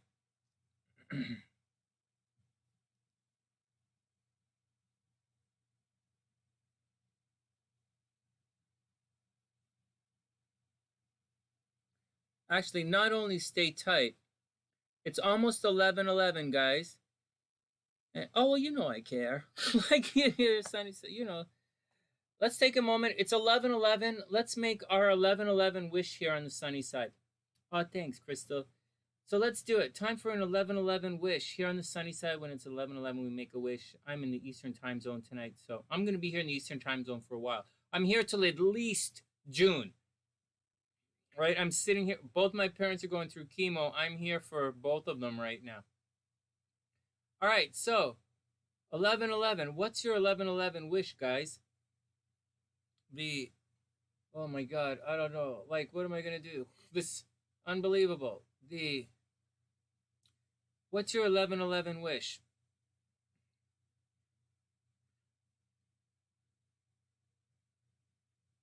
Well, I wish my parents, you know, longevity in health. I wish that their health completely returns, their good health returns. I wish that Mama Sunshine gets to run another marathon. I wish that I get to run another marathon with Mama Sunshine. I would absolutely love that. I wish that I can go to yoga class with Papa Sunshine. I've never gone to yoga with Papa Sunshine, which is okay. I'm really bad at yoga. I was in really, really good shape right before I came here. But like when I was doing handstand work and trying to do one hand stuff, I was really working out hard every day. And I don't know that he would enjoy going to yoga with me, but it would be nice to go to yoga one day with Papa Sunshine. And it'd be nice to run another marathon with Mama Sunshine. I do wish that SLC's health is good and that she's safe and happy in Chicago. And, I wish for happiness for all of you guys, happiness and success for everything you guys do. We're a tight community here on the sunny side, fairly tight, I guess. And, success begets success. Success leads to more success. And every time someone is successful on the sunny side, it makes everyone happier. We all grow stronger as a result. And I like to see that. It makes me feel nice. And that's what I wish for. Everything else I can do on my own. Everything else I can do. I don't really need any wishes. I'm already more blessed than you guys might realize. And I'm already more blessed. I'm already blessed. I was blessed, and I entered into a blessed world. And I have a very different philosophy than most people do. I wish, I look at this life here as the promised land. And don't mistake me. Don't think that I don't have adversity in this life. And don't think that I don't have haters who actively attacking me at all the time. I'm very popular, right? I'm a YouTuber. Before I was a YouTuber, I was like always in the news. And I wrote for the news. So like I have a tremendous amount of people who attack me every single day. And so don't think that I'm walking in the land of kumbaya, because I'm not. However, there is no fight the universe will ever bring me that I can't win. I might not win the first time, but I can definitely win. And and I know it. And I look at this world that we're in as the promised land. I look at it as heaven on earth. I think most people get confused. There's a confusion in people's lives because their mind and their emotions, because they want something beyond, beyond something. They want a different reality. They're not at peace with their reality, or they don't know how to get out of their reality. They don't believe that there's always another way out, but there is. And I'm blessed. I know that. I know these things. They're intellectual. It's in your mind. It's in you. And once you realize it's in you, then you really can,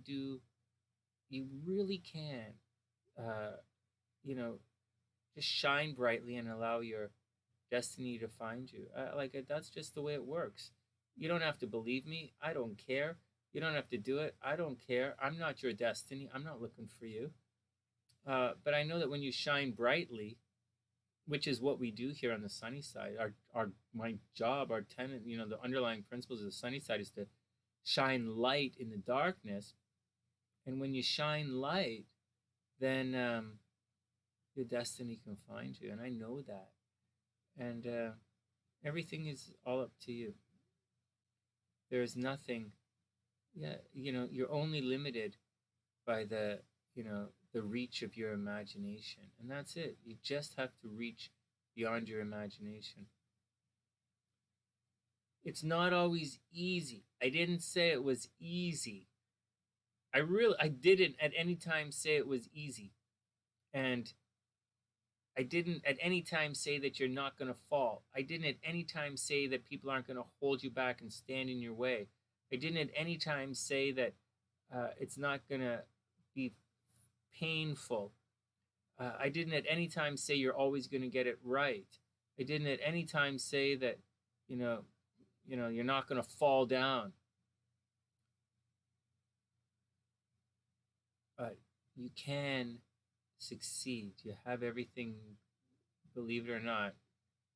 You can pull it out. You can pull it up. All right, it might be a little left up, but it all depends on, and that's it. All I'm going to say, to get to the other side of wherever you want to get to. I don't know, man. Like I don't know. Some people are the shoe. Some people are the toilet paper stuck to the shoe, but they both getting to the other side. So that's just the action. What came? Okay, next. Let's do it. Ericka's up first. So here we go.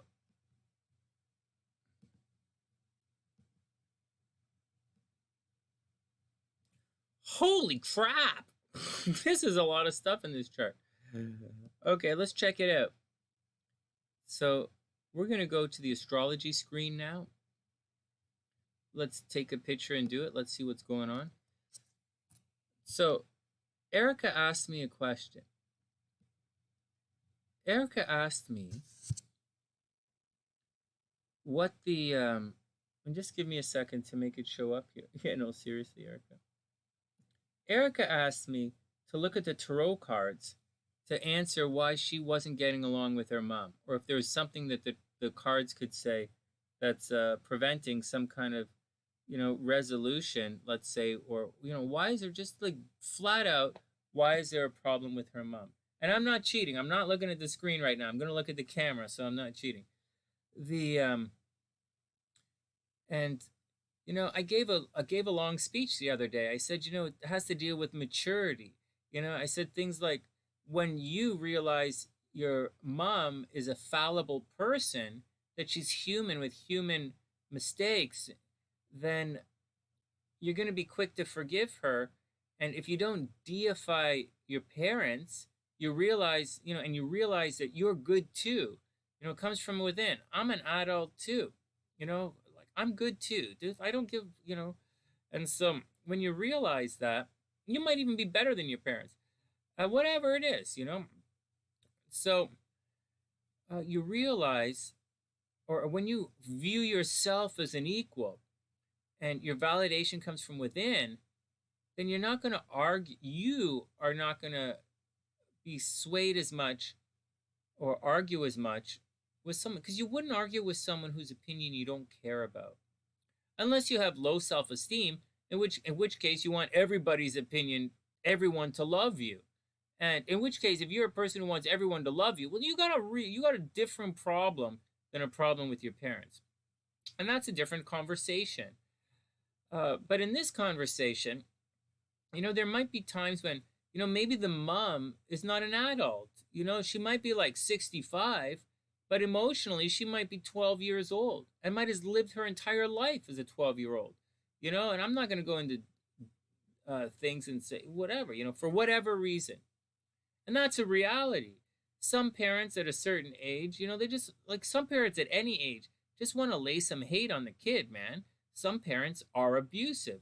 Some children are abusive. Some people are abusive. What do you want? And sometimes they hurt those they care about most.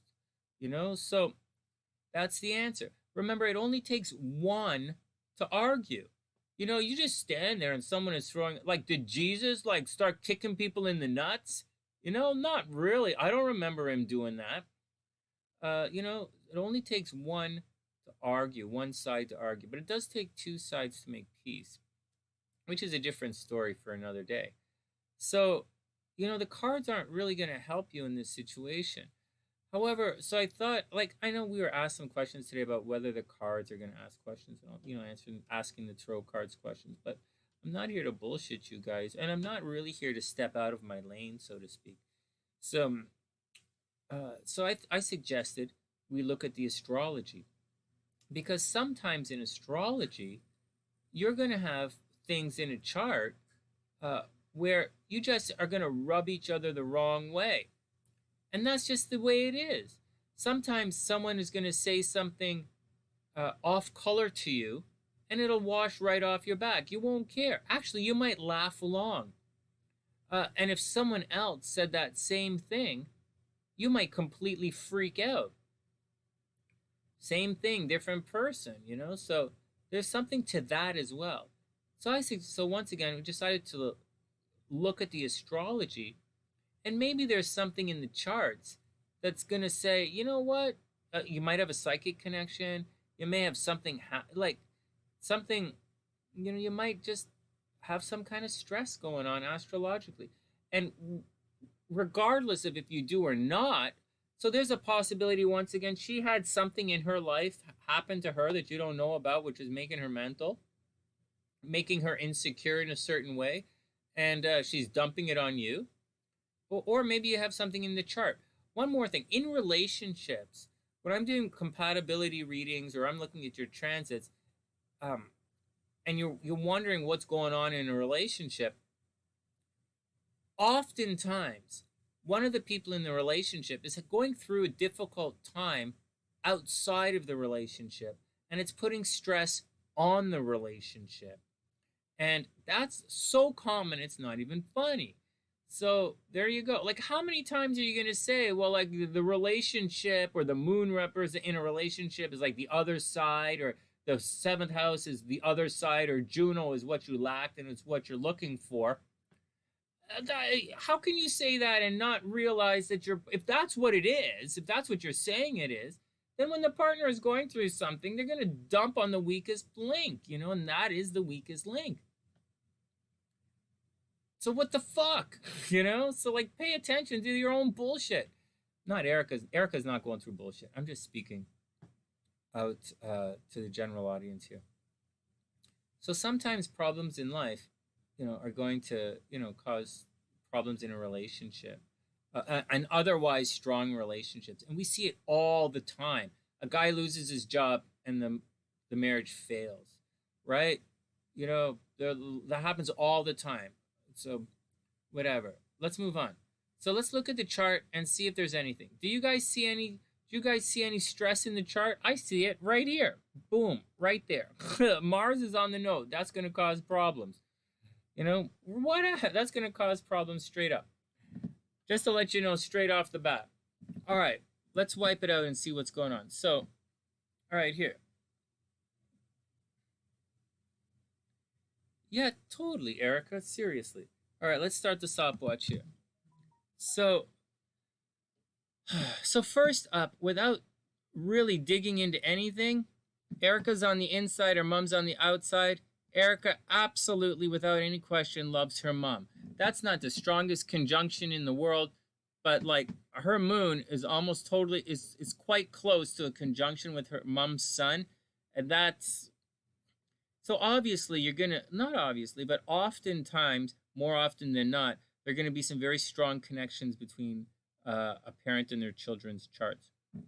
And so that's a very strong connection right there. That's a very positive connection. Now, we have another thing.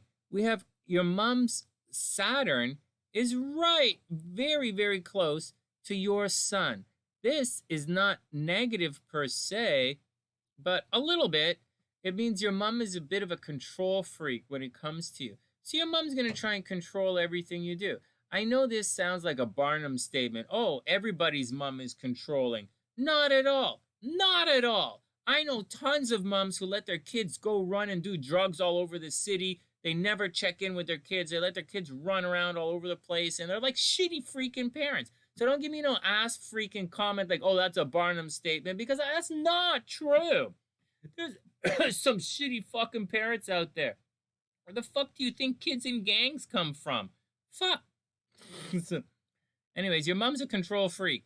When it comes to you, your mom is a control freak, and it's a little tricky because her Saturn's retrograde, so she might not control anyone else, and you might feel as if it's not fair. So, hey, Ericka, is your moon conjunct Hellbeast's moon? Is your sun conjunct Hellbeast's moon? No way. It is, isn't it? Okay, next, let's move on. Let's move on. All right, next. So there's a strong possibility that your mom is absolutely control freaking you. On top of all of that, her Chiron, this, for those who study with me,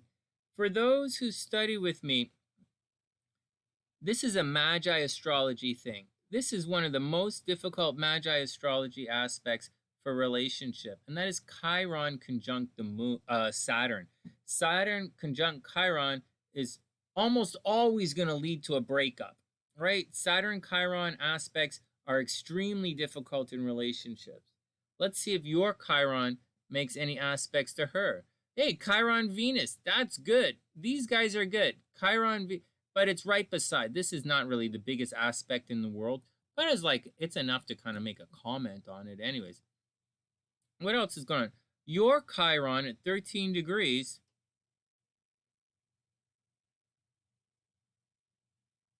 Well, it's square Jupiter. See this? This would normally be a Cinderella transit right here. Chiron making an aspect to Jupiter, but it's square. So your mom, oh, sorry, that's in your own chart. Sorry, let's flip it around to the other side. Sorry, that's in your own chart. I apologize. So your Chiron at 13 degrees, you make a very strong aspect to your mom's nodes. Very strong. What else is going on at 13 degrees? That's about it. So emotionally, she probably doesn't publicly embarrass you. Right? She probably doesn't publicly embarrass you. Which is really good.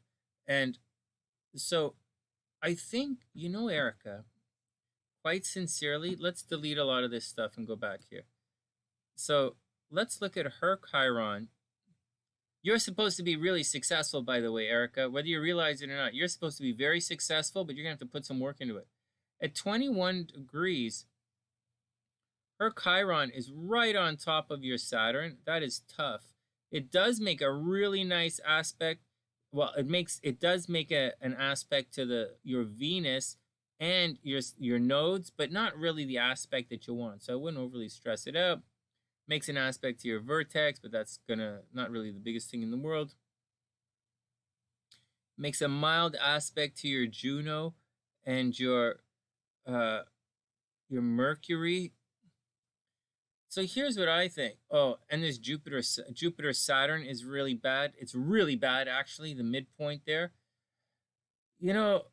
I think your mom, wherever Chiron is in the chart, and whenever Chiron aspects these things in your chart, especially something like Saturn, it's going to cause a lot of pain for the Chiron person. So I think you cause a lot of pain for your mom. I really think, oh, Hellbeast Moon is 3 degrees? Hey, Uncle Dan. Hey, Rabbit Bunny Day. That's cute. I think,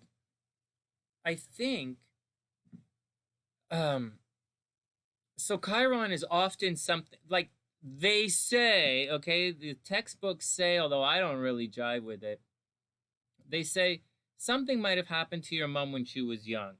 Some kind of healing situation didn't really work out. There's something that she's embarrassed about deep down in her life that probably happened when she's young, or there's something about it.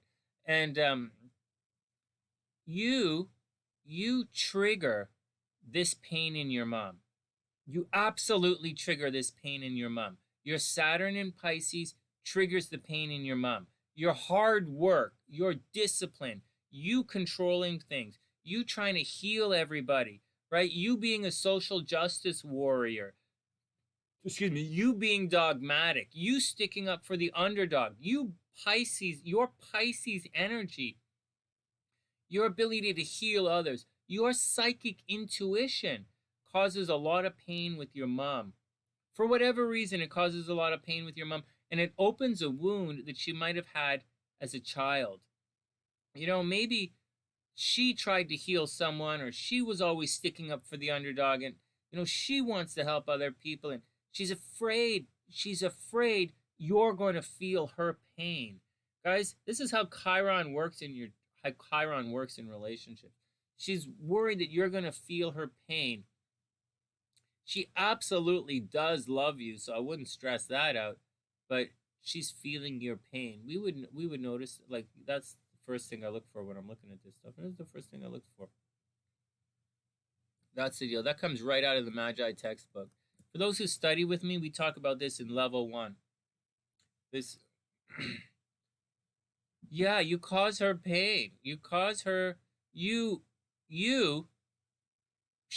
everyone has an open wound, right? A wound that will not heal. And your Pisces energy causes, like, really presses on that wound of hers. And that's the deal. That's a really major deal. Now, having said that, your mom very much wants the best for you. Very, very much. And your mom will do almost anything to make your future happen. I don't know what she does or why. I would imagine it very publicly. Maybe she drove you everywhere as a kid, or maybe she argues with you publicly. I would imagine she might argue with you publicly, or she might make public displays of something. Or, but at the same time, I bet you feel that your mom always takes the other side of the argument. She might be unnecessarily argumentative with you, or she might, for whatever reason, you feel unsupported by her, but you shouldn't. It's just the way she is. And look at this, all this Virgo stuff. You probably feel as if your mom is super critical. She's a Leo, so you think she's a drama queen. But the reality is your moon's a Leo, so you're kind of a bit of a drama queen too. And so, a different type of drama queen, right? And so, you know, she probably tries to, you know, she really looks out for you. Her Mars is right there helping you. Like, maybe as a kid, she drove you everywhere to ballet lessons, or she drove you for modeling or something. And she really puts a lot of energy into trying to make your future happen. But this North Node is not what people like to do. The North Node is very, very much problematic. So she, okay, your mom puts her energy right here into a part of your chart that's difficult for you. And that's it. If she put her Mars down here, okay, whatever. But her Mars is right on your North Node. That's going to cause problems for you. That's like, most people don't want to do their North Node. Most people, every time they try and do, it's the dragon, man. You don't want to, like, it's darkness. And she forces you out of your comfort zone. A real nice new agey way to say it is she forces you out of the comfort zone. But the reality is she makes you do shit you don't want to do. Venus opposite the sun is actually really good. Right? Venus opposite the sun indicates that you guys are going to be lifelong partners and lifelong friends. Her Jupiter is right here. So she's going to, you know, teamwork is a large part of your relationship with your mom, even though you might not like the way her teamwork spells out. Having Venus directly across from the sun is a good idea. Having Saturn conjunct the sun is definitely not a good idea. So that's the deal on that. No, seriously, you cause a wound for her. On one hand, you really cause a wound for her to feel a bit of pain. But on the other hand, she pushes you into areas that you don't want to go. And I would imagine, very sincerely, you guys argue about it all the time. Seriously. Like, seriously. Also, her moon is in Scorpio. So, like, her moon is in Scorpio, and her moon makes a really nice aspect to your Saturn. But, like, her Chiron is there as well. So, like, it's like, I don't know. It's the Chiron with Saturn is causing problems. And That's the deal. It's like it's not ever gonna resolve. So you have to take it with a grain of salt. One, you got to tell her to stop pushing you all the time, because it's hard. It's difficult to go through life putting all that energy into the North Node. You're just gonna freak out. You're gonna need a break, and she probably can't give you a break because it's Mars, and that's the deal. Saturn over here, Uranus over there. She's probably eccentric. She probably likes to be free. It's in Virgo, so she's quite meticulous. She might be a health freak. She might be OCD. She probably encourages you to get out there, to see the world. She probably expands you philosophically. She's a free spirit, a free lover. She might easily be divorced. She probably makes a good ton of money, and it's pretty good. She might get into car accidents. She might be a bad driver. She might be very militant in her approach to things, like it's got to be this way, very regimented in what she wants to do, very structured and control freakish. But I think it's how she grew up. That's what I think by looking at your chart. That's what I think. I knew I was going to see something like that. I didn't know I was going to see this, but I knew I'd see some support. I knew I'd see some kind of love, and I knew there was going to be some kind of Chiron thing. And so that's the deal. As far as everything, and that's the deal. There's no like, that's the deal, like the way your charts are lined up, you can't like your moons are good. Like your moons are good. What do you want? You guys love each other. Like if this was a love chart, like a relationship chart with a guy, I'd say you guys would break up. I'd say you guys would break up. One of the guys, I would say this is a good chart to be friends, but not lovers. I would say the guy works really hard to make your destiny happen, but you guys need to take some space. I'd say one guy is too controlling, and it's a little stressful. That's what I would say. I'd say this is a good business chart, good friends chart, but like not good lovers chart. So that's my 2 cents. That's my 2 cents, Ericka. All right, next. I hope that helps. I really, really, sincerely hope it helps.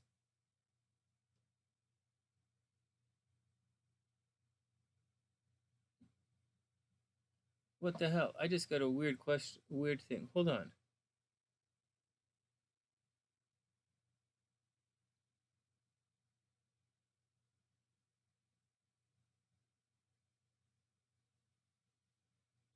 Next.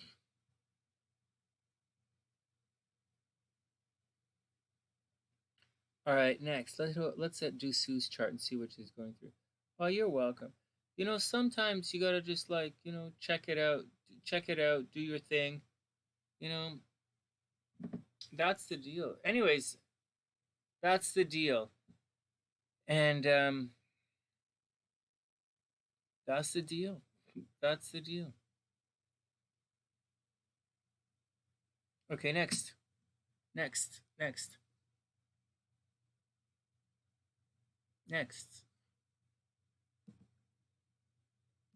Anybody have any questions out there about this chart and how it works out, what I'm talking about? Hell Beast Moon is 3 degrees. Oh, that's pretty close. Cancer, 3 degrees Cancer. His sun is around 11 degrees Scorpio, isn't it? No. Yeah.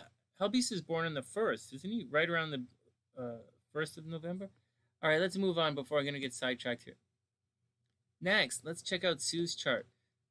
Sue is going through a rough time right now. I think her mom is really sick. Oh, wow, there's a lot of readings about moms today.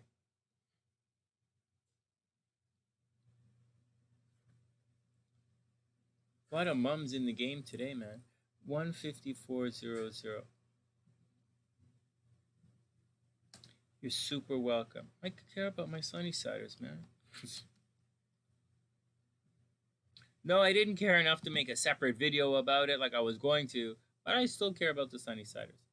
All right, Sue Oz is up. Sue's not here, right? But like, she wants me to check out her stuff, see what's going on with her situation. She said she's going through a rough patch. She's a Cancer, So that's why I'm looking at her transits. She says something is going on with her mom. She said her mom is sick. All right, well, there's relationship stuff. She wants to know if I can see if her mom is sick. 11 degrees. Yeah. Fudge. Okay, well, everybody knows. Okay, I don't know if you guys know this, but I'll explain what's going on in Sue's chart right now. Capricorns are going through it tough. Yeah, Capricorns might have it difficult right now. All right.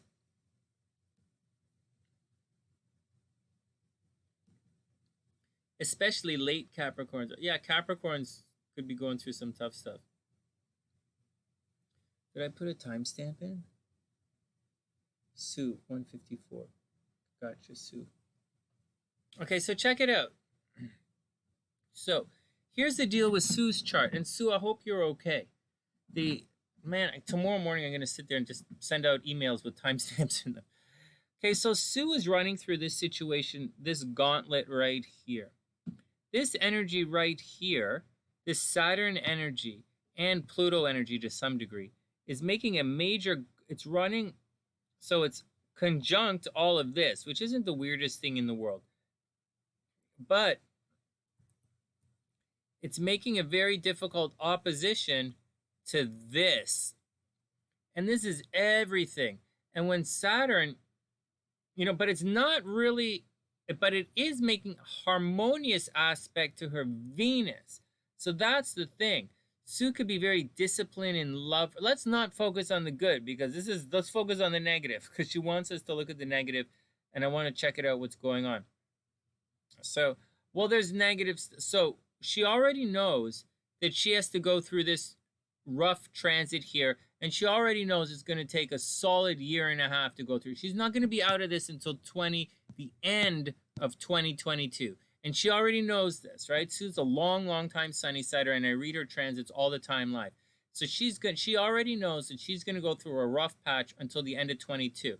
And this is different than the other stuff, okay? It's different, but we explained that before when Saturn was over here and Jupiter was over here, and it was, it started the run. It was tough it was very difficult for Cancers.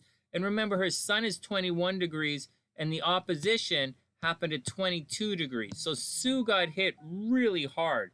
Not as hard as like some of the Sunny-siders, but she got hit almost as hard. And she would have been hit first. So, Cancers had it rough. Winged One is I think she's at 25 degrees, right? So it happened at 22 degrees. So it happened right, like it was on the way. And so as a result, Winged One got hit a little late. Sue got hit a little early, but it's still rushed for everybody. Hey, Stephanie, I hope you're having a super beautiful day. So that's the first deal, and Sue already knows this. Now let's get to her mom specifically, and moreover, let's look at the 4th house, and let's look at some of the negative aspects, some very obvious thing. Well, it's not obvious at all. Very much not obvious at all. I know first, so Sue is going to be around a lot of death in her lifetime. Moon, Uranus, North Node, all of these things in the 8th house are absolutely going to attract death. And moreover, I better tell you this right now in case you don't know it, Sue has to watch out for death by water. Sue, watch out for death by water. Like, seriously, be careful. Because you're Cancer, you like water. So watch out for death by water. And not you, but the people around you. All right. Drowning in your own fluid, right? Pneumonia, death by water, liquid. So be very careful with that. Poison, right? Be very careful with that kind of stuff. Now, I know people think that Venus is like the greatest planet in the world. Oh, wow, everything is Venus. I want to name my planet after Venus. I want to go go la ba la la la kumbaya, and I want to go, oh, Venus is the best thing, you know. I got, you know, I pee sitting down. Venus rocks. Not necessarily. First, Venus represents the devil. I don't know whether you realize that, but you should by now. You should. You know, Venus is known as the morning star. I don't know if you know that, but the devil's called the morning star. Anyways, Venus can cause a lot of problems in your chart, depending on where it is. It's in the 4th house. So the 4th house is going to cause a break on your rent. You know, it's going to cause ease and flow and relaxation in a certain area of your chart. It also is the planet of attraction. So it also brings a lot of love and harmony in that part of your chart as well. So Venus from the 4th house. So Venus in the 4th house, you can attract money from your house right now. You can make a lot of money from your home right now. And so what are ways, or you'll get a break on the rent right now. So what are ways that you would sell reasons? So what are reasons that you could get a break on your rent or make money from real estate? Well, if your mom dies and you sell her house, that's making money right there. I will never sell this house, by the way. This is Casa Sunshine. This means a lot. And so we're pillars in the, whatever. So actually, this is not even my house. Whatever. But like, it's up to my sister. But my little sister, whatever. But so that's not a good thing, right? That is very much not a good thing. You know, so Mike, you might inherit the house, right? You might inherit your parents' house. You might make a lot of money in real estate. Mike, you do make money. You do make money working on homes, right? This is serious. You make your money in the 4th house, and you do. So it makes sense. So right now, Sue's transiting where she can make some money from house. It could be negative, you know. You know, you pay your rent, you know, like a break on rent could mean you get evicted. You know, some things to think about. Just some things to think about. In addition to that, Chiron is transiting, causing pains here. Now, is this the only thing that's happening? Or is Sonny reaching? I'm reaching. I am absolutely reaching, trying to figure this out. And so you know, I'm reaching. That's the deal. Oh, Ericka, you could make some money renovating and flipping houses. Let me pause this for a sec. Oh no, let me keep going, or else Sue's gonna get upset because Sue's going through a tough time. And so, no, Sue, you could easily make some money in real estate right now, which is a good thing. You can make some money at home right now. The light is on home. Everything, the spotlight is on your house. The spotlight's on your mom. And that's what's going on right now. And it's going to be like that for the next little, I'd say for the rest of the month. And then you're going to get a break, right? Neptune's not getting in there anytime soon, but Mercury's going to be here. There's going to be a big chunk of energy flowing through here. On top of that, Chiron is right here. So like you can very sincerely, Sue, Chiron is transiting your 4th house. Astrologically, that's going to give problems to your mom. It's gonna cause problems. You know, the moon's supposed to represent your subconscious. Some people say the moon represents your mom. This is a flowing trine.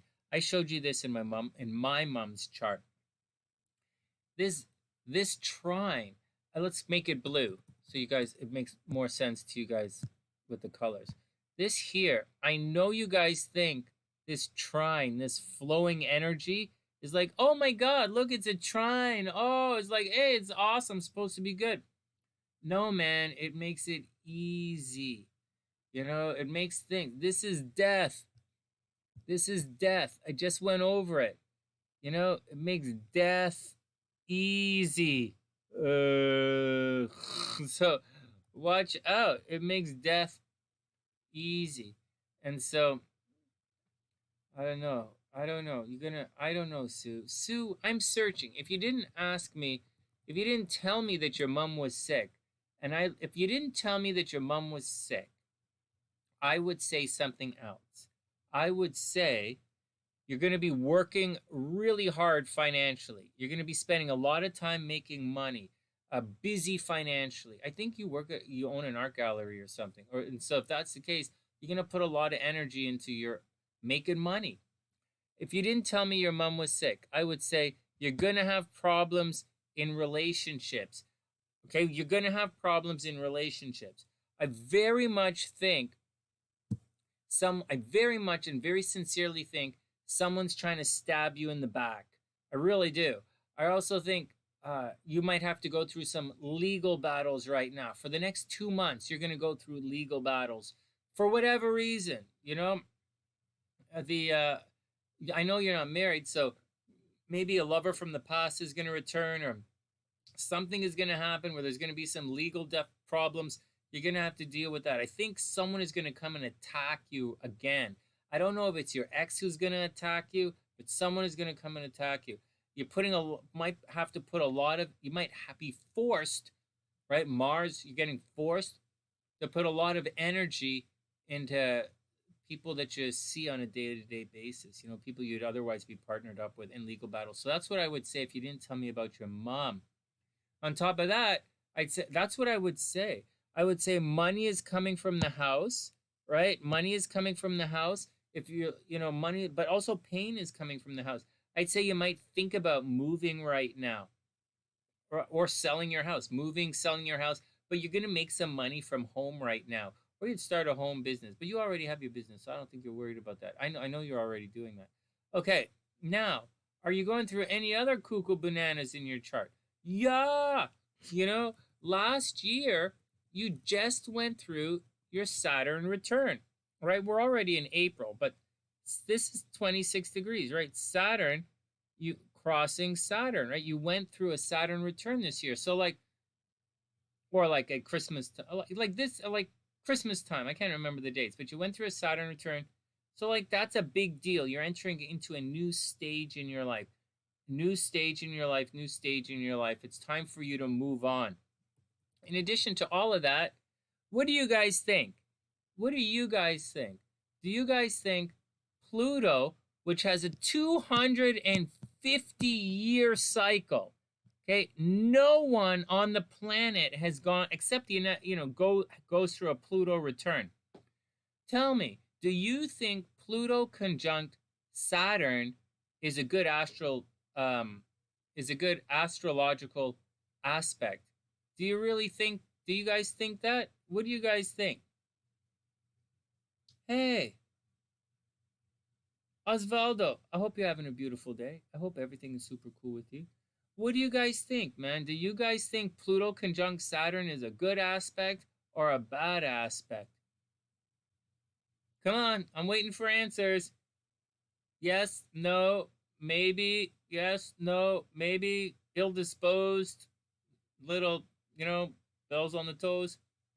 Man, it's brutal. I would say, Sue, you have to watch your health. Both. That's right.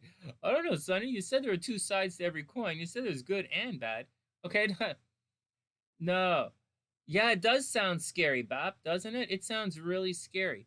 No, Sue, watch your health and the health of those around you. It's a really difficult aspect. It's one of the most difficult aspects you can go through, and you're absolutely going through it. And I don't mean to stress you out. I'm just stressed out because my mom is going through a difficult thing right now. And I see some similarities. I'm seeing similarities in the chart. And my mom's going through a really difficult situation. And so I see that. But if you didn't tell me your mom was sick, I would say you have to absolutely 100% watch your health, Sue. Be careful, be careful, be careful. Watch your money, right? Second house, watch your money, watch your stuff, watch your health. And someone around you is, there's some problem. So let me wrap this up. Sue, you can make money from home, okay? Make money from home.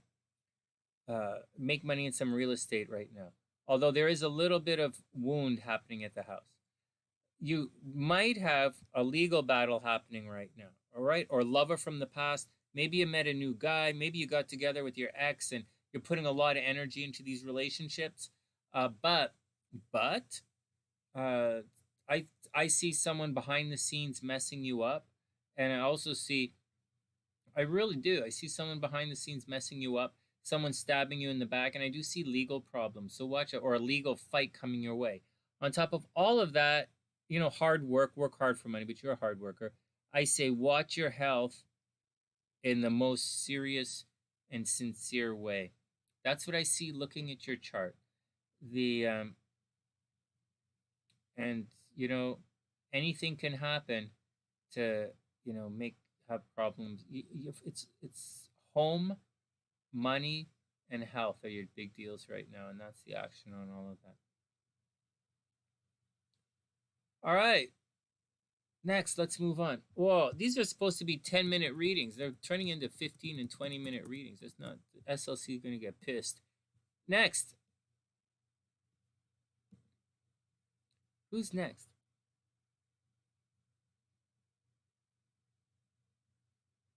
Oh, seriously, Mike? Yeah.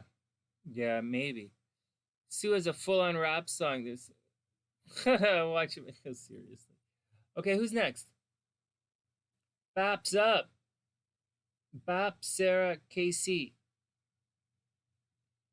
Bap, 210.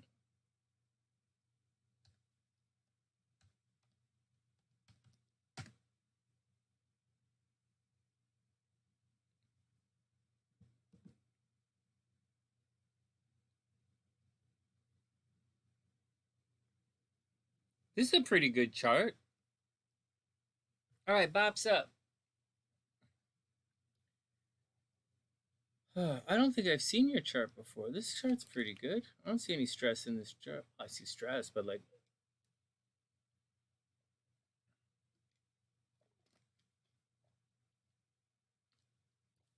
Oh, man. There's a lot of retrograde in your chart. Holy jeez. Like almost everything is retrograde in your chart. This is funny.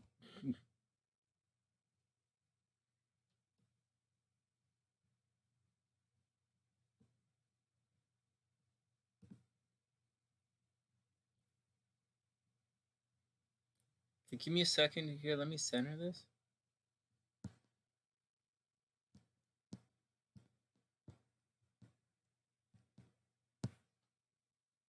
Can you guys see this? Should I raise this up a bit?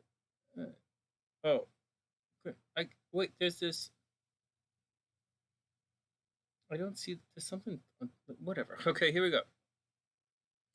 All right. So before I start the stopwatch, I'm going to tell you there's a lot of well, that doesn't count. There's a lot of retrograde in this chart. Like so, Bap might feel right off the top completely out of touch with everything. Seriously. Like, seriously, man. Very seriously. You might... What year is this chart? 1986 in Portland. This is really cute. All right. Bap, you could have... You have a lot of retrograde in your chart, man.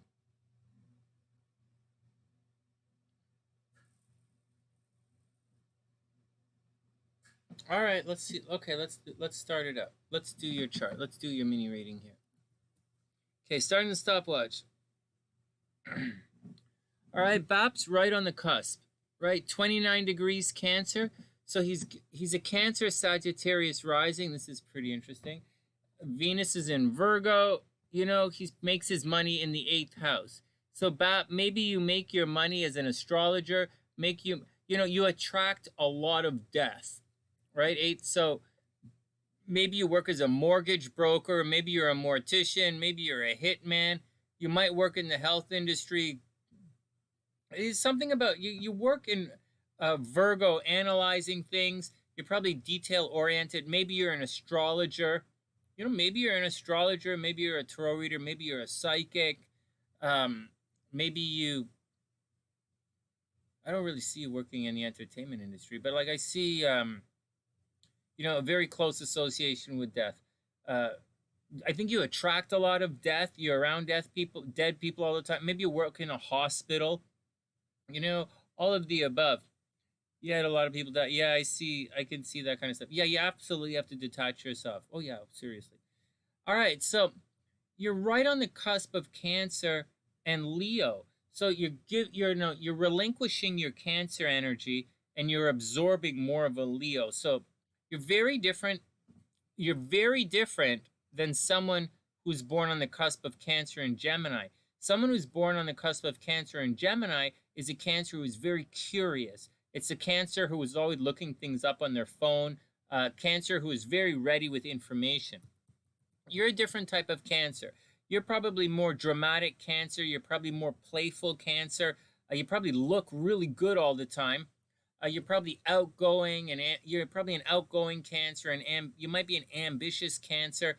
All Cancers I've ever met in my life, even if you're on the cusp, you have some kind of artsy, artistic tinge to you. So maybe you paint, maybe you sing, maybe you like every time you take a dump, you look in the toilet to see if it like, hey, wow, that's pretty cool. I think I should show some. Maybe you take a picture and put it on Instagram. I don't know. I'm not here to judge your art. I'm just saying every Cancer is some kind of like from 1 degree to 29 degrees have some kind of artistic thing to them. And I would imagine that you do as well. Okay, so what else is going on here? So Sagittarius rising. Sagittarius is a great rising to have. These guys tend to be fun. These guys tend to always be there to pick you up. These guys always there with a hey, how are you? You probably don't like to be controlled in any way, shape, or form. You probably absolutely do not want to be controlled, and you probably freak out if you're controlled, right? So just watch out and just let things roll. Be very cool and do whatever you do. All right. There's a little bit more up here before we move on. So you might be psychic, have a very heightened intuition around you. So it's just normal, I guess, for your situation. Like, this is pretty obvious in your chart. In addition to all of this, you have a communication problem, whether you realize it or not. With Mercury retrograde, like Mercury's conjunct your sun, right? So you say what you want. I mean, the things you say are very congruent with who you are. And you probably think about yourself a lot, or you think about yourself spiritually, or you think about yourself in the afterlife a lot. You probably almost guarantee speak to spirits and speak to ghosts. You might, there's a possibility that you talk in your sleep and you don't realize it. I believe, but Mercury's retrograde, so there's going to be some communication problems. People probably don't understand what you say, or you say something and they just don't get it. And on top of all of that, maybe you're dyslexic, or there's some kind of learning situation where there's a disconnect between what you say and the world around you. So you just have to watch out for that, so just be careful. Next, moving on, you have Neptune, Mars, and Neptune and Mars both retrograde in the first house. These are people you might have been born with a scar on your face, or like a birthmark on your face, or you always have headaches. You probably come across as an exceptionally enthusiastic person, but not a rah-rah cheerleader, right? The enthusiasm isn't the right word. Maybe you come across as a hard worker. Maybe you put a lot of energy into yourself and your appearance. Maybe there's a mental health problem. There might be a mental health problem where you used to cut yourself or something like that. Are you guys okay if I get personal on the readings here? And so, you might have had a mental situation where you were cutting yourself at one point. Anyways, let's move on. let's move on. Next, you have the moon in the second house in Aquarius. So people with the moon in Aquarius are great people. I don't see you settling down in this lifetime. I have a feeling that you're an easy breezy guy. I think you're a lot of moon in Aquarius in the second house, guys who are a lot of fun. They like to meet a lot of people. They're probably quite social. And every moon in Aquarius person I've ever met has been a very social person. They're always trying to get me to get out all the time, And I think they're really nice people, actually. Anyways, in addition to all of that, moving along, Jupiter kicking through the third house. Maybe there's, it's Jupiter's retrograde. You have a lot of retrograde planets in here. So, you could have a lot of brothers and sisters. You could, or people that you consider brothers and sisters. You might be I mean, I know your Mercury is retrograde, right? But it's conjunct to your sun. So there's a and with Jupiter in the third house, maybe you're great at sales, just great, great, great at sales, or you're great at maybe you end up being a computer programmer, or maybe you work on the internet, or you're very lucky in the internet. Maybe you're probably not a race car driver. You might be, but it's in Pisces, so you're probably a social justice warrior. You probably very much like to stick up for the underdog, and but you know what? I understand that. I think there's something about the way you look that causes a lot of problems with the world around you. I think you come off with other people, not here on the sunny side, but with other people, you might come across as very aggressive, and they might not always like that. Uh, and they might not always like that. You know, that's the deal. You can be a little eccentric in your language and communication. I do sense that there were problems at home when you were growing up. Maybe you don't have the greatest relationship with your parents. Maybe your parents forced you into doing things and you didn't really like it. Maybe you're going to be unsettled where you live. I would imagine that you'd be unsettled.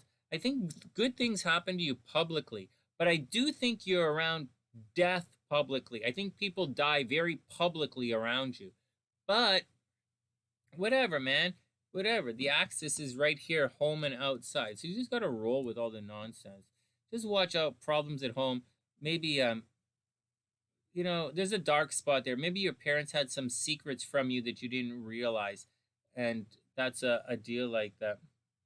Hey, you work on building technology manufacturing. Hey, no way. Hey, congratulations, man. Very, very congratulations. It depends, sir. Retrograde, it depends on the planet. Sometimes retrogrades behave as if a planet is out of bounds. They get a little excessive in the planet. And at the same time, it could very easily turn off the planet energy as well. It depends on how it's aspected with other stuff. You absolutely, Bap, watch your health, watch your health, watch your health, watch your mental health. I think you don't like to, I absolutely say you do not like to be controlled. You like freedom around you, the ability to do whatever you want and to any time you want, which is very cool. But you absolutely have to watch your health, You're probably going to end up marrying someone that you work with, which is great if that's your deal. You might date people where you work. You might get a little sideways and horizontal or upside down or a little scissory with people you work with. So just keep all of that in mind. Again, major association with death. You know, death, the occult, spirituality. It's all highlighted here. Just focus on things. You know what you might inherit a good chunk of money as well. You might inherit a good chunk of money. Watch yourself publicly, right? We already know all of this. Friends are going to torment the absolute shit out of you. So be careful. Be careful of your friends. Oh, did I just push this way? Be careful of your friends spending too much money on your friends, right? Make sure your friends have some money. And otherwise, you're going to end up spending a lot of money on your friends. Like, you're going to pay for them to go out, right? Watch out for that kind of stuff. And you might get carried away socially, or maybe the social. Did you say you're an engineer? No. So, yeah. Oh, Stephanie's in Aquarius moon. Yeah, Stephanie. Aqua moons are like, they're cool, you know? They like to go out. They like to have fun. They like to laugh. They always going to the bar. It's always, I like aqua moons. Anyways, control is a big deal. You do not like to be controlled. You're like your freedom. I think your friends are a little controlling. You might actually end up, if you're looking for love, you're probably going to end up with someone that you work with. All right, transit time.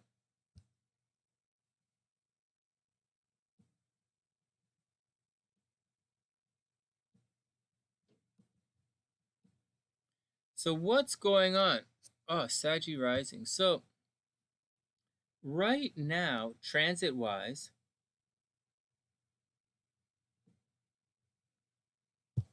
it looks like it's money time, man. It looks like this is it. It looks like, well, let's see what's going on for real. You don't have to worry about that.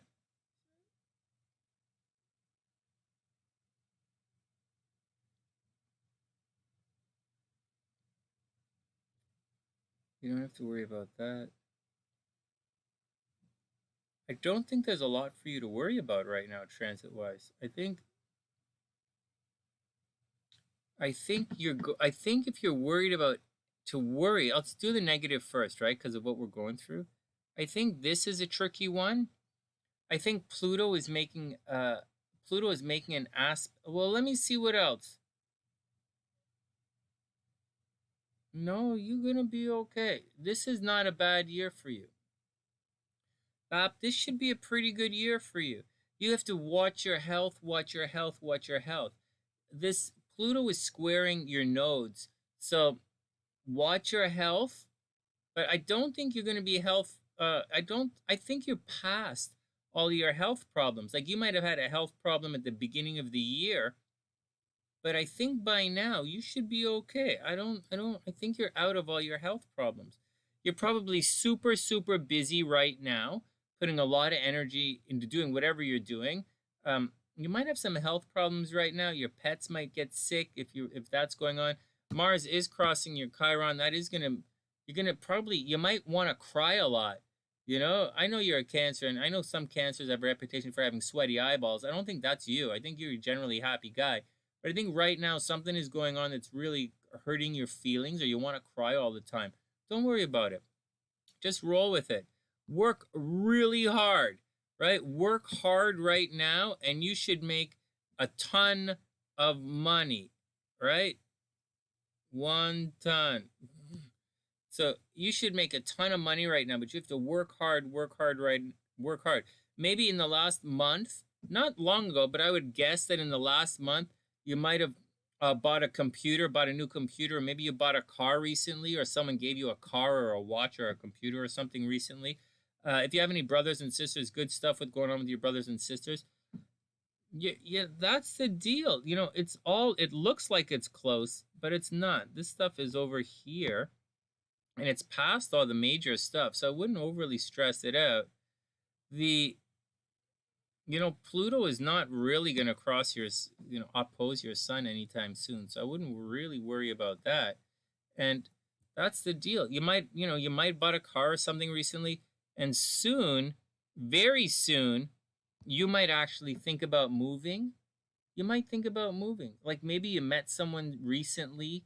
There's a possibility you might have met somebody recently, and maybe you're going to move in together with them, or you're going to make a bunch of money in the next couple of months in real estate, or you might move into a new house. And I think that's the deal. All right. You've been melting a lot. Oh no, it's money time for you, man. So what's that? Do you see anyone trying to come back to cause trouble with family? Yeah. Yeah, yes and no. Yes and no. You naturally have some kind of difficulty with family. You just got to roll with it, right? Like I wouldn't overly stress out the family. Like it's an ongoing thing for you. Your north node is in the 4th house. So like you're going to always have some kind of family thing. Uranus, sudden and unexpected. It's moving on, but like what are you going to do, right, man? Like it's a slow, painful transit. I wouldn't worry about it. Just watch your health. This is the time to either 1, focus on hard work and money. That's 1, and 2, you might move. You might buy a house, or you might sell a house and make a big chunk of money right now. And I think it's all pretty good.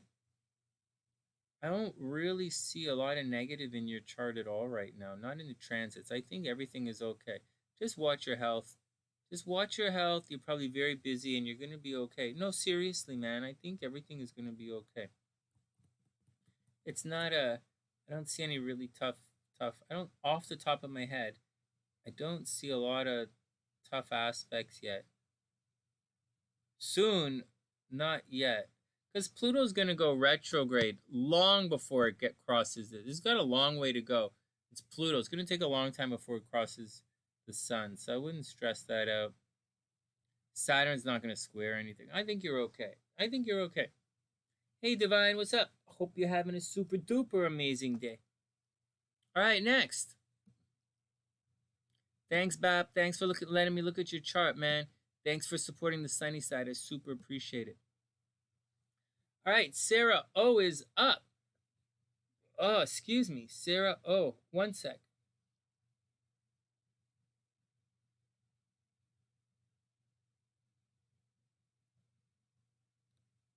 Okay, give me 1 second, guys. Let me sort this out.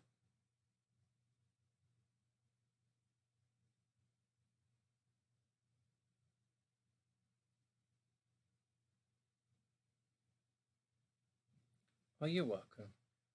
Okay, 2:30. Sarah O, 2:30.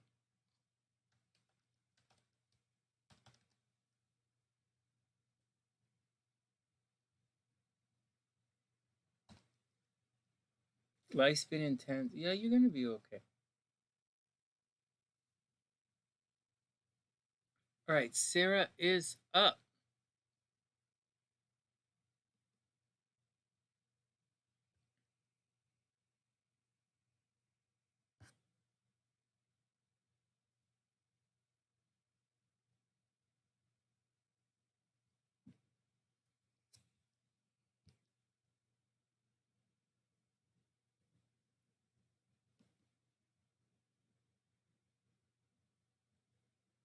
Sarah, you might want to have a personal reading.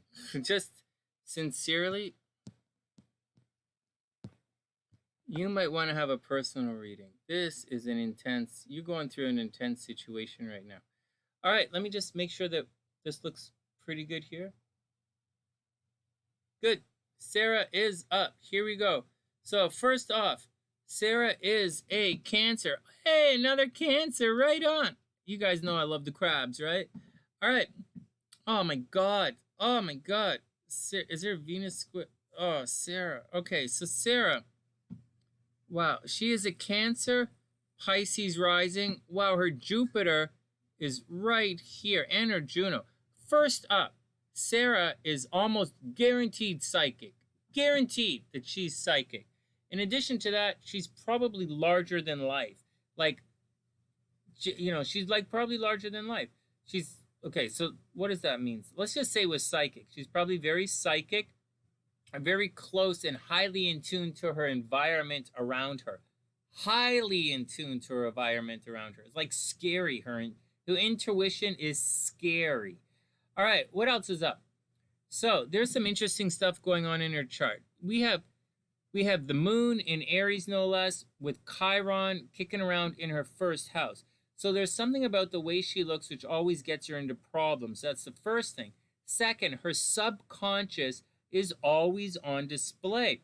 I would put a serious bet here that Sarah talks in her sleep. This is actually on the test astrologically. I didn't put it on last year's level 1 test, but I'm putting it on this year's level 1 exam. For those who study with me, I almost guarantee that Sarah talks in her sleep, or they see her subconscious. She cannot hide.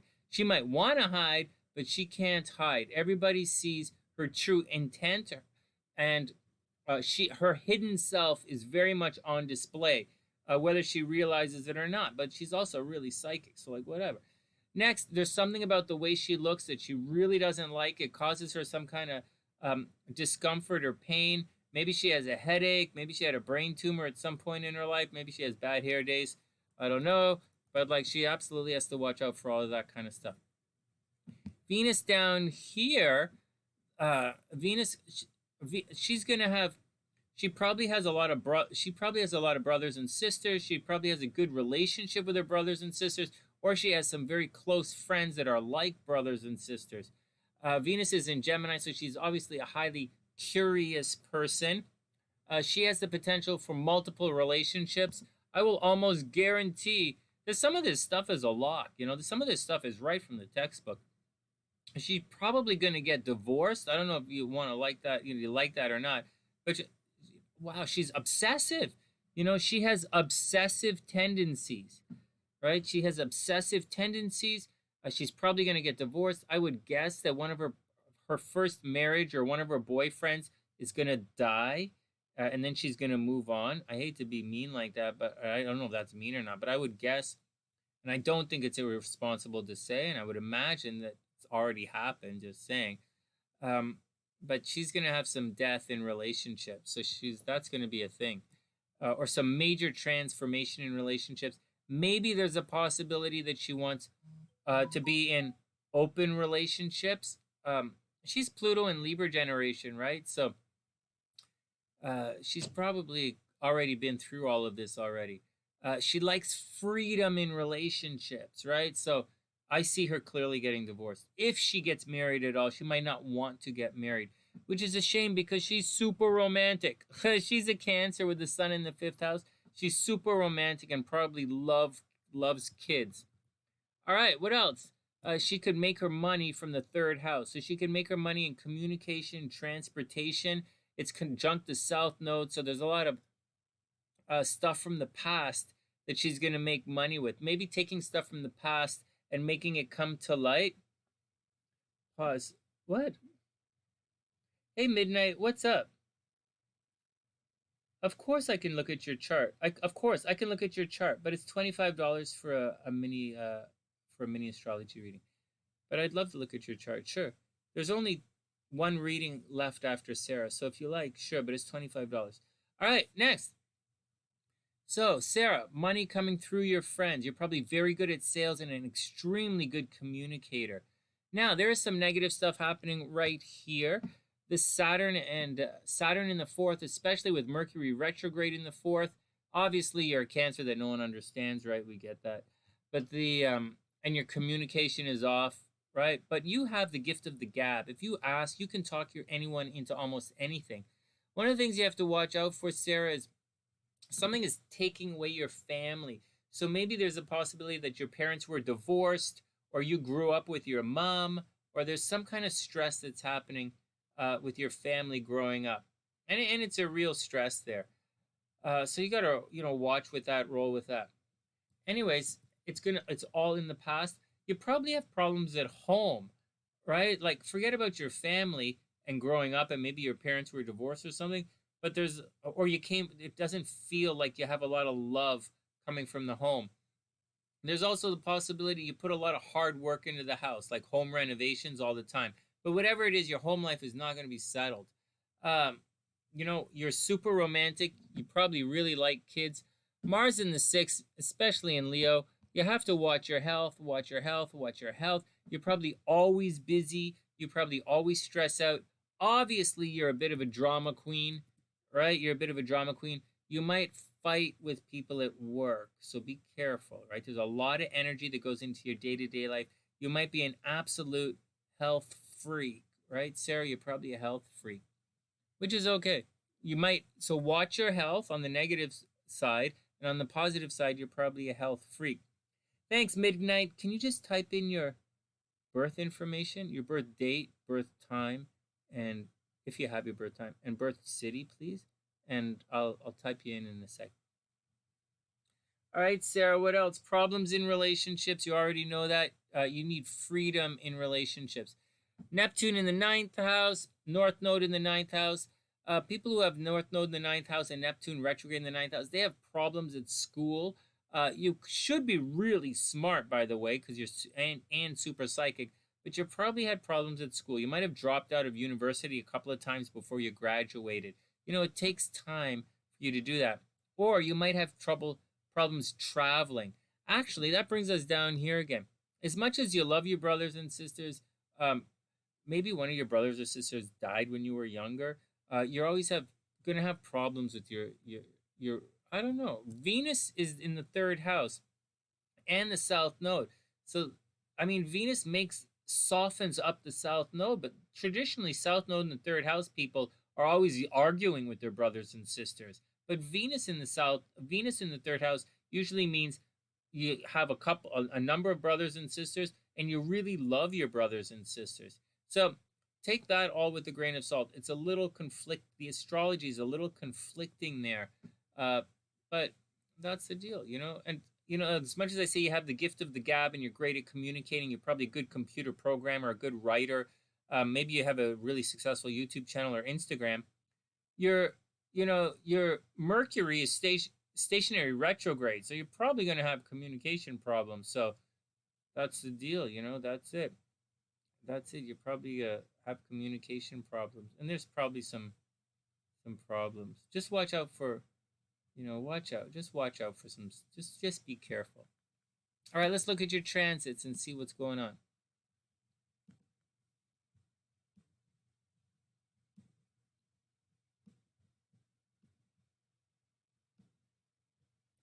So, oh wow, there's a lot of stuff that's happening right now. Hey, November 6th, very cool, midnight. In Chicago, no way. I live in Chicago. I'm in Toronto right now, but I live in Chicago. All right. So, Sarah, here are the transits. Right now, holy crapola. Damn, what the hell did I do with your chart? So, right now, you're putting a lot of energy into something you've always wanted to do in your life. Maybe you're getting a driver's license, or maybe you lost your driver's license.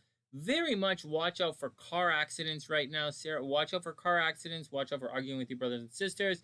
Watch out for dropping your cell phone in the toilet. Watch out for computer problems and communication glitches right now. Car accidents are the big thing transit-wise. Car accidents. On the plus side, you should be looking really good right now. You should look good. You should be attracting a lot of love, a lot of attention right now. A lot of love and a lot of attention. This is a really good time. Soon, not yet, but in about 2 weeks, you're going to enter into a money cycle, and money's going to be really good as well, which is good because you're going to have to pay to fix the car.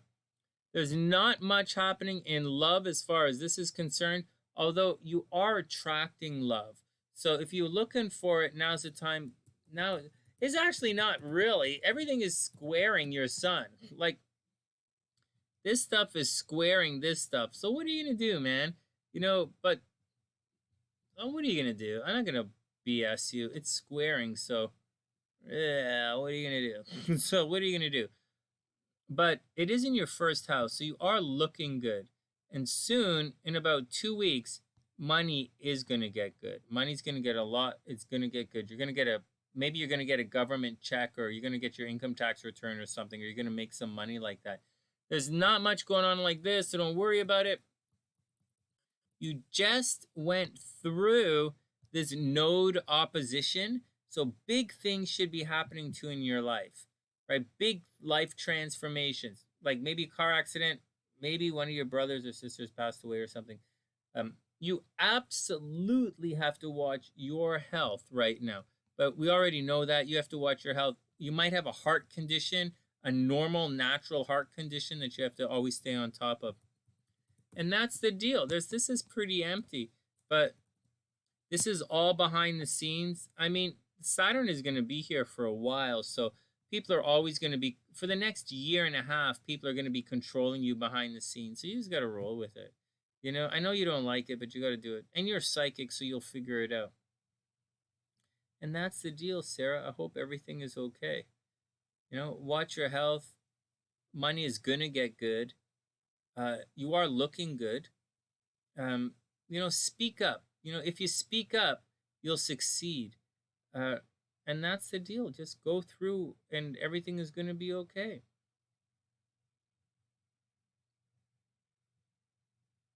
That's the deal. I don't see, it's like most of the charts tonight. I don't really see anything that negative in your charts.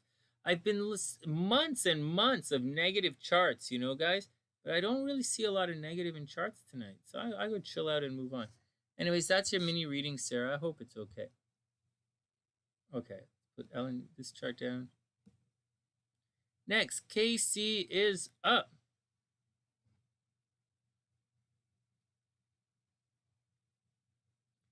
Midnight, I'm going to add you to the chart. One sec. Why is this fucking numpty idiot spamming the goddamn chat? Oh my god. Next.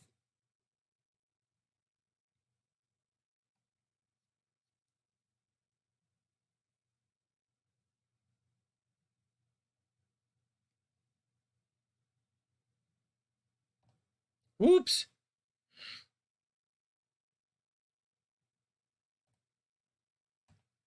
Here we go. All right, that's Sarah. I hope Sarah's okay. Next, KC 245.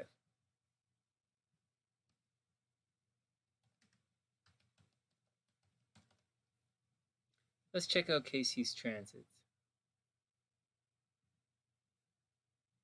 Hold on, guys. I'll ban that guy in a second. Just bear with me. I'm loading everything up here. And I'm going to pop in Midnight's chart, and then we'll do KC.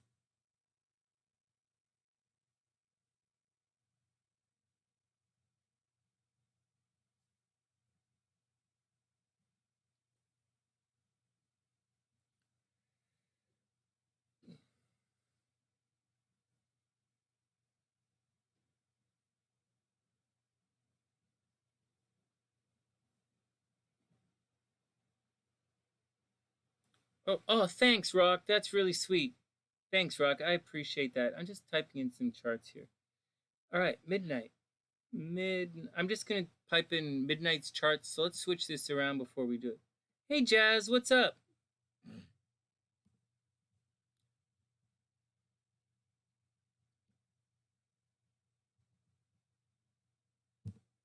Midnight is cool. Midnight Maiden is a good name for a band. I think so. Okay, one sec, guys. Let me just type in Midnight stuff. Thanks, Rock. I super appreciate it. November 6th, 1962.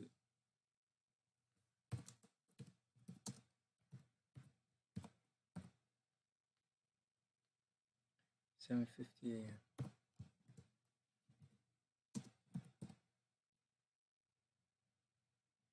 In the Chico. In the Chico. Like, seriously. It's like, I still call it the Chico. Okay, next. November 6th, 62, 7:50 a.m. You know, guys, you know, Rock, I know that, you know, I know I'm not the only one whose parents are sick, you know? And I know not everybody, you know, I know you guys have, your parents are sick too. I don't know if your mom is sick, but I know other people have, you know, problems that they're going through. I was just majorly blindsided by everything, you know? My mom just got a clean bill of health, and she, you know, she's getting checked, and then the test came in and her markers said she had cancer. Her markers were high. And so, you know, really caught us by surprise. And it's just really tough, you know. For me, it's really tough. But I appreciate, you know, I appreciate all the support, and I appreciate, you know, I am, you know, and like, you know, like, you know, some of the Sunny, like, Kazizzy's brother passed away, you know, like, Life Past 9, her mom passed away last year, and they, you know, Annie H, you know, Stephanie, she had some problems in the family this year, and she had real problems last year with her mom, and you know, there's a lot of people going through a lot of stuff right now, and I appreciate all the support, and my heart goes out to you guys too. So I'm not, you know, so I you know, I appreciate all of it. Hey, Annie's right there. So like, hey, check it out. Hey, Annie, yeah. So I'm just saying, Annie, that like, actually, I was gonna send you an email. I was gonna send you the new reports. I printed up the new one. I did it again, and then I realized I already sent it to you, so I didn't. All right, Ericka, have a super amazing night. I didn't so I didn't send it off to you. Annie, I didn't send it off to you. Stephanie, I didn't send it off because like I already sent it to you. Like I was like, what the hell? But I was gonna do it again a couple of days ago. And I was gonna change your name to Annie Sunshine. Oh, thank you. I'll add you to I'll do your cards too. Let me just take a moment here.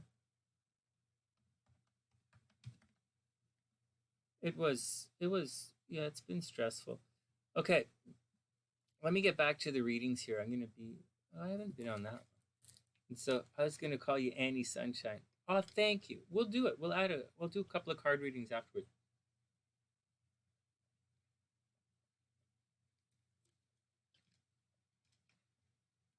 A number of Sunnysiders are going through a number of stuff. It's stressful. But we're doing our best and we're gonna roll with it. All right, let me get back to the readings. And let me get back. Is SLC kicking around?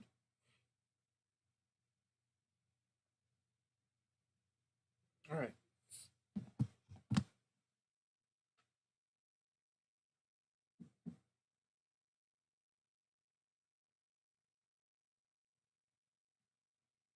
Man, that's so randomly idiotic. It's not even funny. Oh my god. Oh my god. This is so random spam. It's so idiotic. It's not funny. It's really funny. All right, next. Oh, Mike, I totally get it. I totally get it. We're all close. Oh, Midnight's laughing. Everybody laughing in the background. Sometimes I don't mind the spam. Sometimes spam is really funny. The fun spam is fun.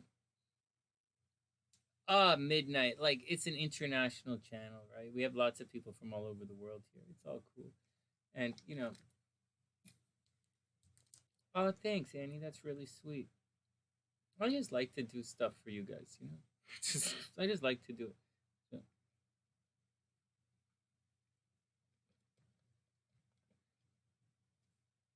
I wish I could have done more, actually, but things always get busy. I can hear them going to bed upstairs. My bub got these really clunky slippers to wear around the house, and they're like, look at their luck. All right, let me get back down to it. All right. All right, let's get to it. KC is up. Let's check out KC's transits, and then we'll do the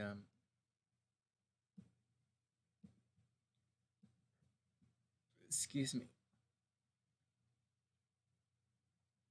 I can't believe Casey's not a rock star. There's like no way. I can't believe Casey's not like super famous. There's like no way she's not. Maybe she's a politician. Seriously, maybe Casey's a politician. The personal chef. Oh, come on, Leah. All right, let's pull it up. Every time I look at Casey, I just can't believe she's not super famous. Okay.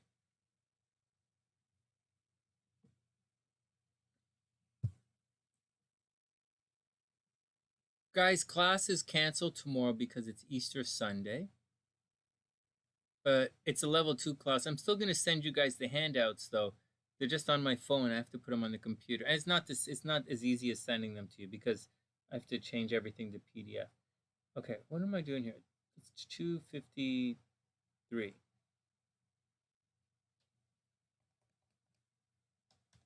Man, what the frick, Sonny?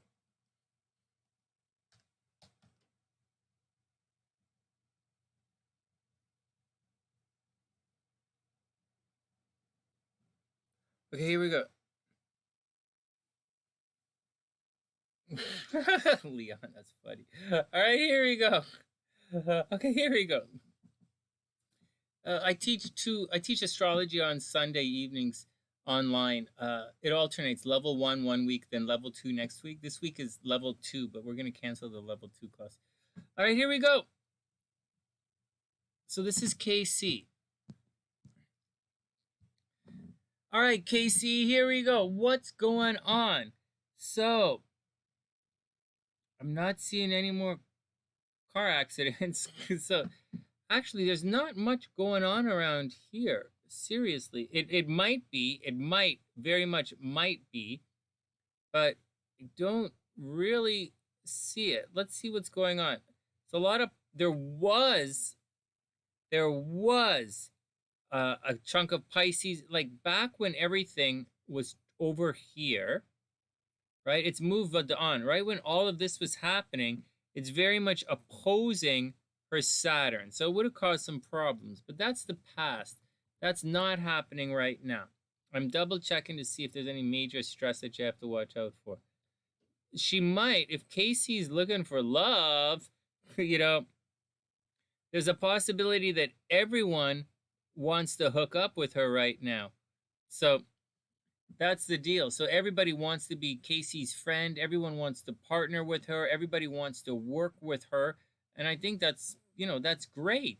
That's great. Lots of easy breezy, loving fun. Now, there's a little bit of a negative thing going on over here. I got to stop always looking at the negative in the chart. What's happening with me, man? Okay. Having said all of that, Casey still has to watch out for her health. But I don't think health is going to be a problem. I don't think health is like as big a deal as we kind of think. Because I think the Pluto is not really going to stress it all out. And Saturn at 11 degrees Aquarius, this is a problem. I might have mentioned this before. Although everyone wants to partner up with you, I think this square right here is causing problems. I think it's going to cause problems I think, even though people want to hook up with you, I think it's going to cause problems in love and money. It's going to cause problems in love and money. And I think that's going to continue for a while. I think you really have to watch out for it because it's going to go to 14 degrees and then it's going to come back. So I think for the rest of the year, Casey, absolutely watch your love life, watch your money, watch your health. I think this is just the year you're going to have to watch all of that stuff. And then don't worry about it. Right?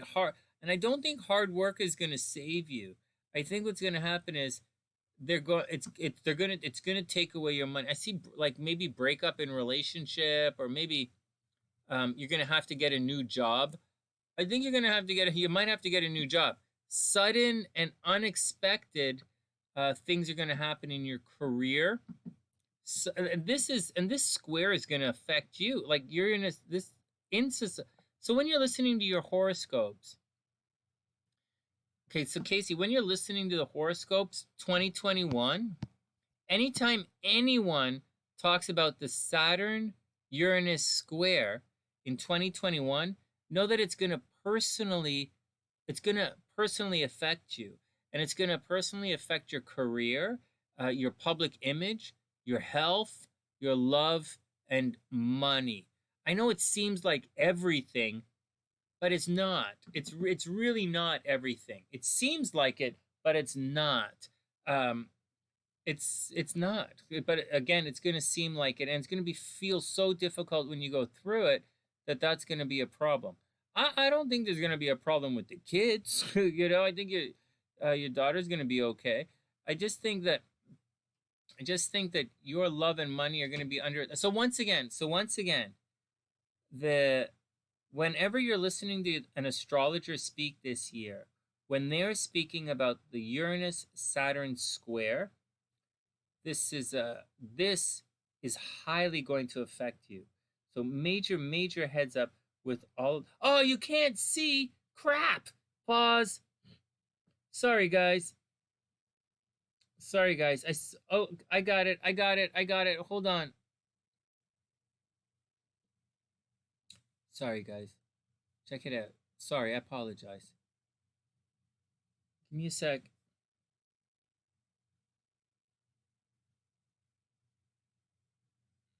All right, let's do this again. So I'll do it again and then delete. I'll do it in red. So I don't see a lot of energy happening here, right? There's not a lot happening like this. So that's the first thing. Then we don't really have Saturn, overly, nothing is really opposing Saturn too much. Like when everything was in Neptune, there was a problem, right? But when everything was in Pisces, there was a problem. But everything has kind of moved on, right? Everything is moving into Aries, so you're not really going to have that problem. You're not really going to have those problems anymore. Like no major life change problems. Like you have to move or something. Like it's not really, it's a different kind of thing. It's different. So the big thing that's happening is this Saturn right here, transiting Saturn, is square. This is it. This is the theme for the rest of the year for you.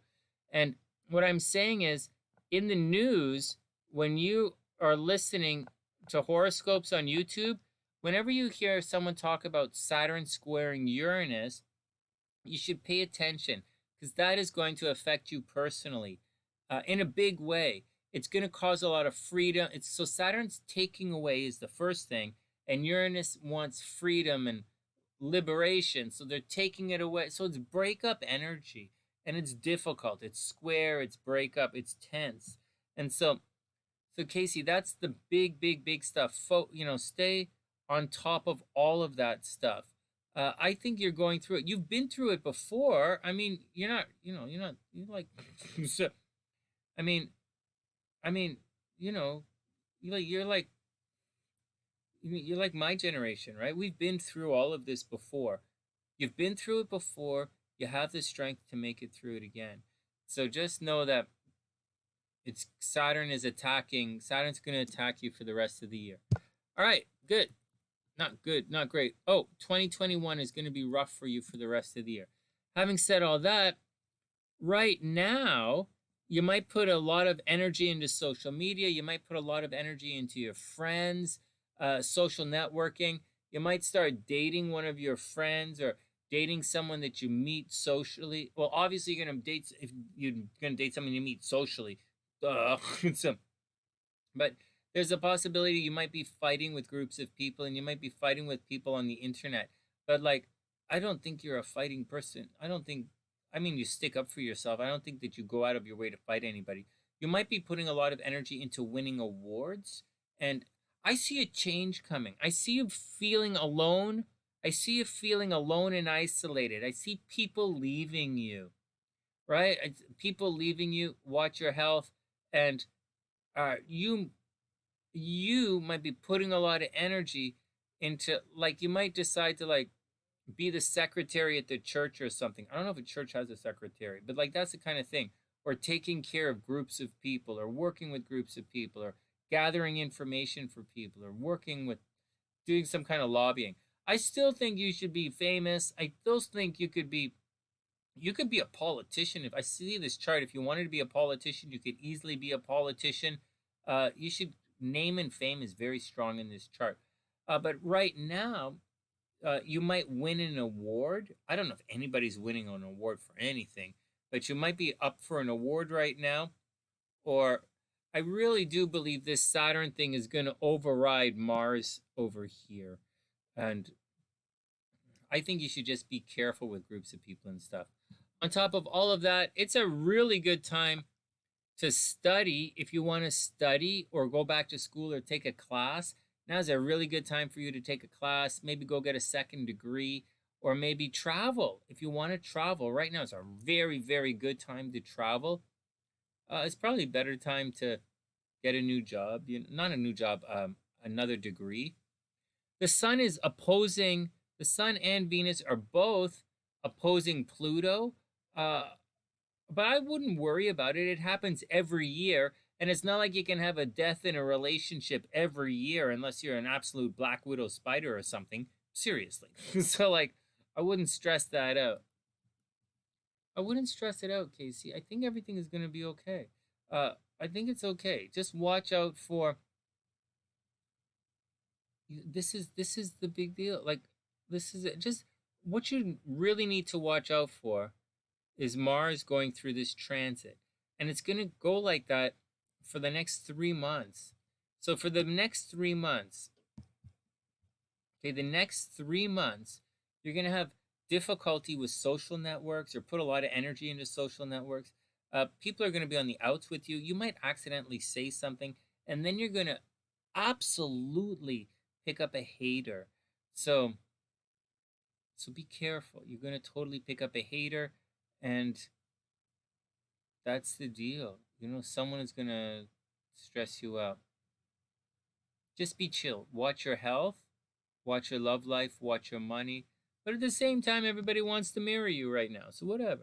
But I don't know that marriage is a good idea for you. A second marriage. I don't know that another marriage is a good idea for you. Or you might be married already. If you are married right now, things are pretty good. That's the deal. Anybody see anything that I'm missing? It's a good time for her to travel if she wants to travel. See, this is a harmonious aspect to this. So, well, not necessarily. It's an inconjunct. It's harmonious to this, inconjunct to this. So, I don't think you'd really have a lot of. I think this is the stress right here. You know, you might be going through heartbreak and some pain right now. It's fucked up. Hey man, I'm a Scorpio. My moon is at 11 degrees right here. Right? My moon is at 11 degrees. Saturn is squaring my moon. I'm absolutely fucked. You know, my subconscious is fucking brutal. I feel like I don't sleep anymore. I take naps all the time.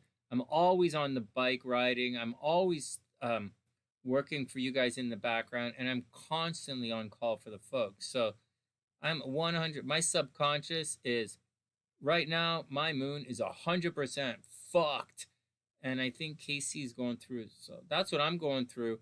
I would imagine Casey's going through a very similar thing. All right, that's my 2 cents. Next.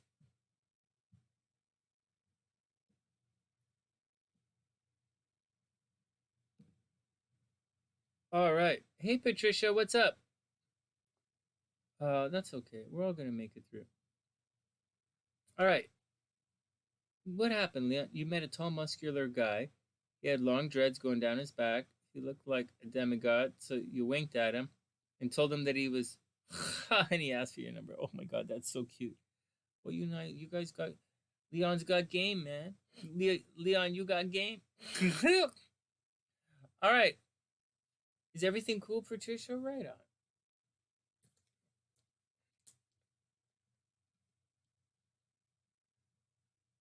Let's...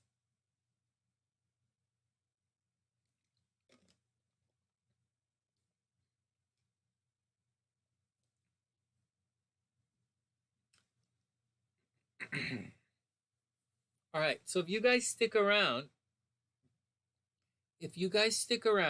I have one more reading to do.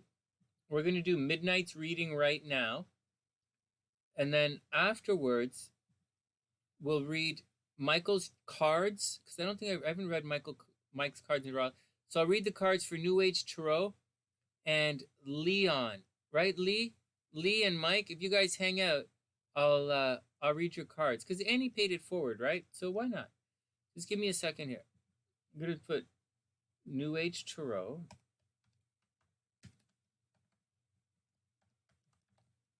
We'll read Michael's cards, and we'll read Lee's card. Annie paid it forward, right? So, let's thank Annie. You guys are always paying it forward on the sunny side. Yeah. And remember, it was from Annie, right? She paid it forward, or Stephanie. She paid it forward for everybody. Her nickname is Annie Sunshine. So I think it's really cool. Okay. 3:08. Midnight is up. Guys, make sure you save the videos. Save the video so that you can come back. There are links in the timestamp. Midnight is up.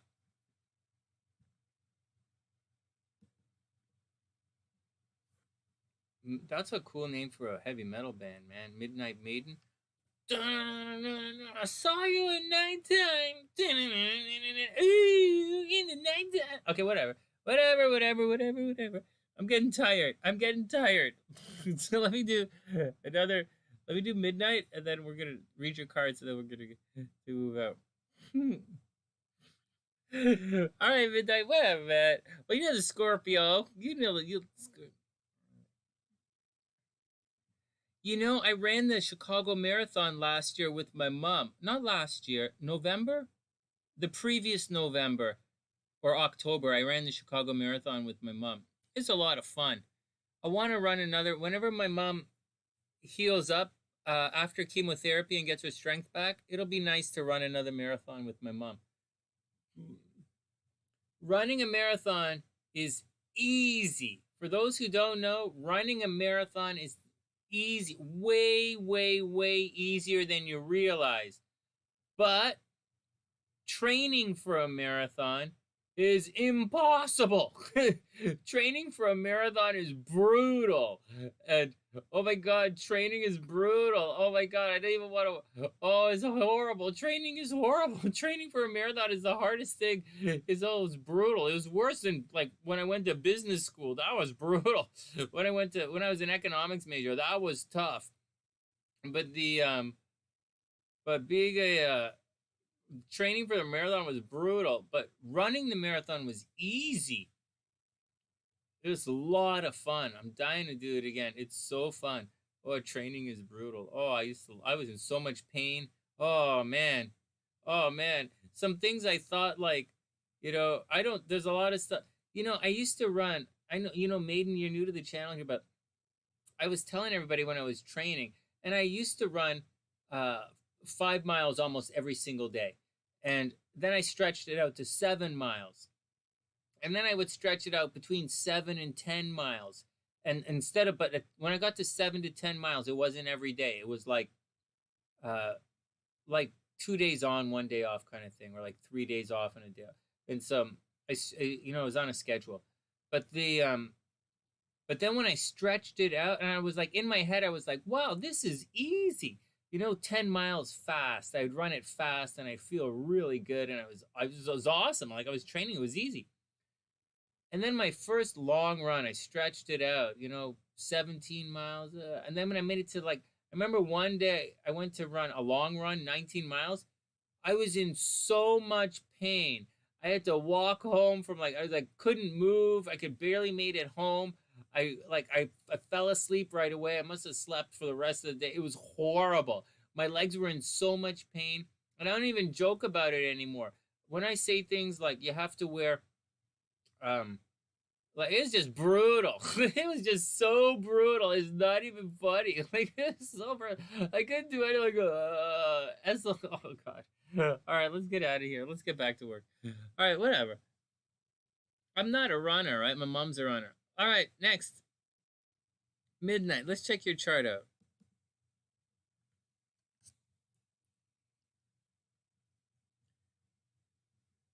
Oh, you have a pretty cool chart, Midnight. A lot of stuff in the background. You're probably psychic.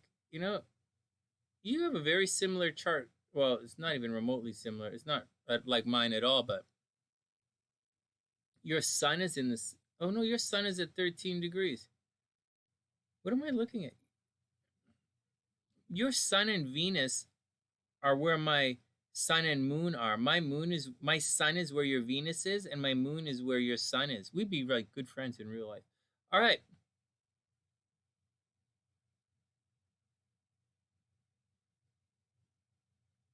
All right. All right. So you have an interesting chart here. Wow, you have your moon in Aquarius too. It's right on the cusp, right? But your moon is on the cusp. Okay, let's start it up. So Midnight is like totally a double Scorpio. She is a Scorpio, technically a Scorpio rising.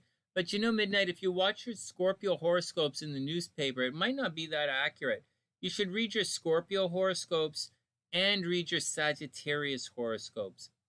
Let's say it again. Check out your Scorpio horoscopes and your... Hold on, let me pause this and check this up. Let me do this once again.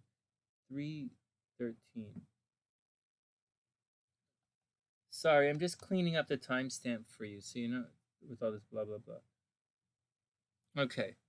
So you're a Scorpio rising technically, and your Venus is in Scorpio as well. But you should, in addition to looking at your Scorpio horoscopes, you should also look at your Sagittarius horoscopes, because your chart lines up as a Sagittarius chart, meaning right now, astrologically, you're probably having relationship problems right now, and you might not know why, or you might not appreciate it, or you're putting a lot of energy into relationships, or people are, maybe you're going to get divorced or something. I don't know. We'll look at your transits a little later. But that's the thing. Now, next, the spotlight, right? Everything that shines, the light in your chart happens very much behind the scenes. So I'm not saying you're a secretive person. But let's stretch this out a little bit. Your Mercury is in Scorpio as well. You have a real stellium in Scorpio. Holy smokes! So obviously, you have a close association with the occult. You might do a lot of things behind the scenes. You might be, but you're Scorpio, right? So you like to take care of people. You might be a little reclusive. You might be a little shy. You're probably very private, and you just don't like people bugging you or prying all of your information.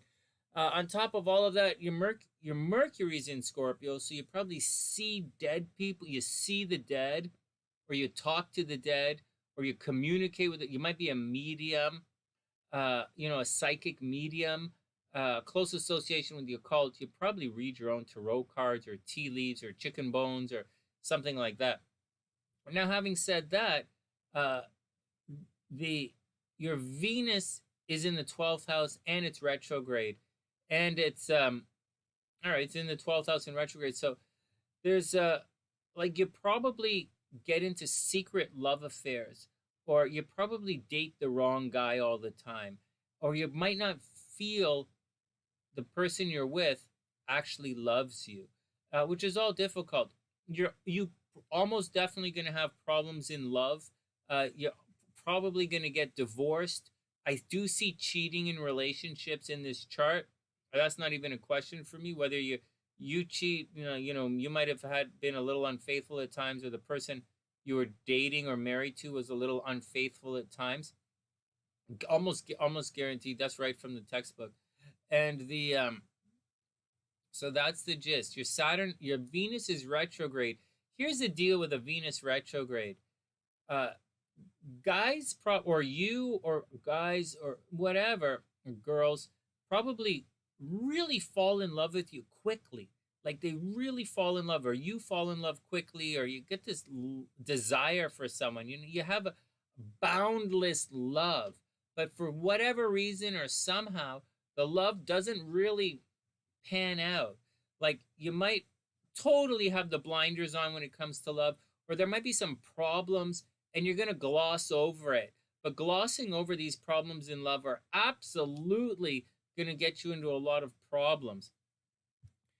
You have your Mars square your Sun almost directly. So you have to watch your health, right? Watch your health. In addition to all of this, you have to watch your health, watch your energy levels. You can probably be very much of a drama queen at times if you want to be a drama queen. But you're gonna have, I would imagine very strongly, you're gonna have problems in your love life, and I think that this chart just screams problems in your love life. You might travel a lot if you wanted to travel, but you want, at your nature, in your heart, even though you're a possessive Scorpio, regular possessive Scorpio stuff, you're probably gonna, you probably do not want to be controlled, and you probably want to be free and easy breezy. And I see problems in relationships. All right, let's move on. I'm going to spend 10 minutes saying you're going to have problems in relationships. You probably have to work really hard for your money. Like work hard, work hard, work hard. But the plus side is, if you work hard for your money, you will make it. I don't see any extra money, right? I don't see you inheriting any money, and I don't see you winning the lottery, but I do see you working hard for your money and getting well compensated. Hard work for you is going to pay off financially. It is not like that for everybody, but it's definitely like that for you. And I don't think anybody's just going to give you stuff. I think you have to work hard on it. Actually, I think people might try and steal your money, right? Over here, people might try and steal your money, or you might be burdened with having to take care of people, and it's going to drain your finances a little bit. Oh, wait a second. Not Aquarius. No, I don't see why you would follow Aquarius. Let me pause this for a second. I'm just guessing, all right, just guessing. You'd say Aquarius because your moon is Aquarius. Is that why you would say Aquarius? Your moon's right on the cusp, your moon's closer to Pisces. No, it's I wouldn't. I don't think your Aquarius horoscope plays out that much at all. I know some people might say that, but you're right on the cusp. You should follow your Sagittarius horoscope because most horoscopes are written from the ascendant, and your ascendant is pretty close. It lines up more for Sagittarius, and you'll see when I do your transits. In a second, when I do your transits, you'll see why I'm saying that. Yeah, it's not. You wouldn't like. I wouldn't imagine that. I wouldn't imagine that that's really the thing. All right, we'll talk about your transits in a second. We'll talk about your transits in a second. I understand what you're saying. No, midnight. I really do understand what you're saying, but your chart doesn't line up with that like that. So I wouldn't recommend it. Seriously. Although I'll tell you something, some people, a lot of people these days are using Hellenistic astrology for some reason, and they use whole house system. And a whole house system is going to put your moon, even though your moon is at almost in Pisces, right? Your moon is really almost in Pisces. They don't, they're going to say your moon is 100% in Aquarius, but it's not. It's not even remotely. It's like almost Pisces. All right, next. Okay, what else is going on? Let's continue. You might have a lot of brothers and sisters, or a lot of people who are like your brothers and sisters, and you really care about these people. You want to be freedom loving. Again, you have to watch out for people stealing your money. That's not a joke. I glossed over that a little bit, but you'll have to watch out for it. Or you might have some continuous drain on your income, like you have to pay for someone all the time. Anyways, you're probably really, you don't have any Mercury retrograde, so like and the moon is in like the third house, so and Jupiter is there as well. You probably have a really big and loving heart, big and loving heart, and you want to help people, and you believe in equality. You probably believe in equality, and you want everybody to be happy and succeed, which is absolutely beautiful. And you're probably lucky when it comes to, your friends and family. That's the deal. There is something with the friends and family which causes a pain. I don't know if I don't see that anyone passed away at any time, so I wouldn't say that, but that you probably also do lots of running around. You probably take lots of short trips all the time. You're always trying to keep yourself busy. Oh, you're a caregiver. Oh, I get that. Yeah. You'd be really good as a psychologist. You'd be really, really good as a psychologist. Actually, let me pause this again. You know what, maiden? You'd be really good if while you're taking care of people, you just like read their tarot cards or something. You'd be really good at reading tarot cards. I think you have a natural intuition where people just tell you their problems. I think that happens naturally. People just tell you their problems. But you have to watch out because you fall in love very quickly. And I think that does get you into problems. But we're not going to harp on that. Let's move on. This is all pretty chill like this. Shouldn't be any drama there. And then people stealing from you. You might want to travel a lot. You might want to travel a lot in this life. Maybe you had some problems at school. You're probably the type of person you absolutely don't want to be controlled. You can't have Uranus up here in the 9th house and the moon in Aquarius and like being controlled. That just doesn't happen. Free spirit. You might be a little bit on the OCD side, a little bit obsessive compulsive, a little bit of a detail freak, maybe a little bit of a neat freak, but you're also creative, right? You're also creative, and I don't think people realize that about you. So again, watch your health. Seriously. And you can't really put your energy like you want to be reclusive and behind the scenes, but you're really out there, and you're probably more outspoken than you realize. Really, you want to be reclusive, but I think you can, I really sincerely think you could be a major chatty Cathy when you want to, which is okay. Publicly is okay, and you should have a lot of friends, or you might gossip a little bit. All right, clean and tidy.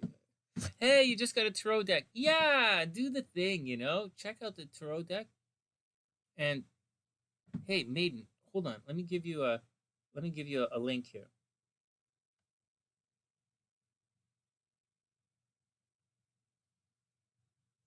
This here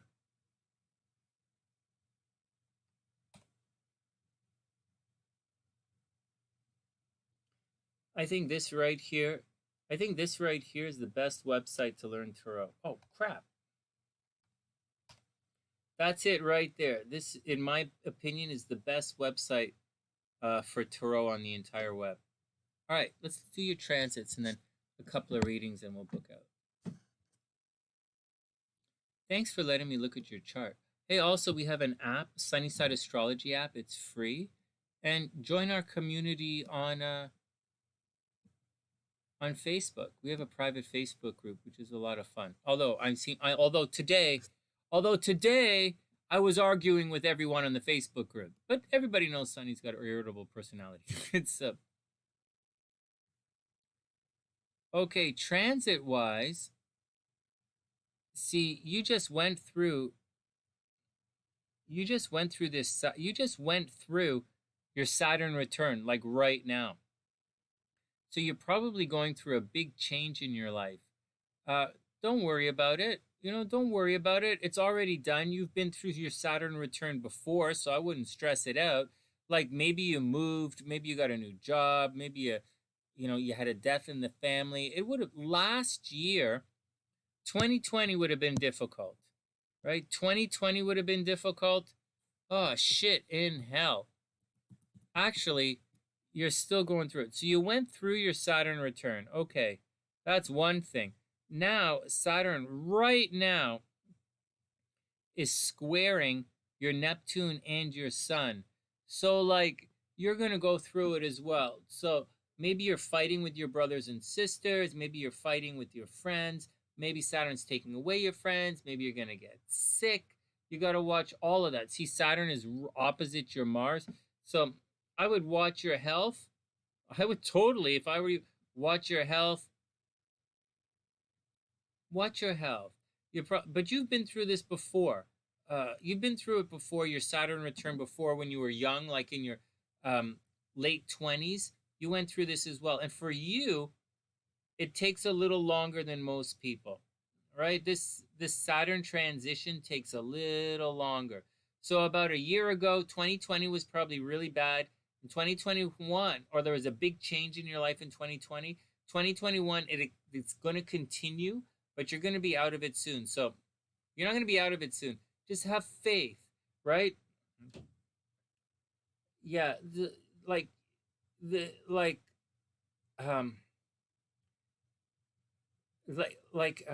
discipline, hard work, and faith are going to get you through this year.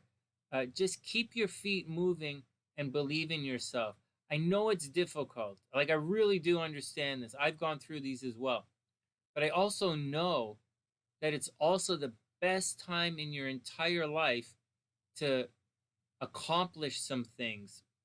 So if you can let go, if you can let go and then move on to something else, just keep knocking on the doors, right? Keep working, keep knocking on the doors, doing it.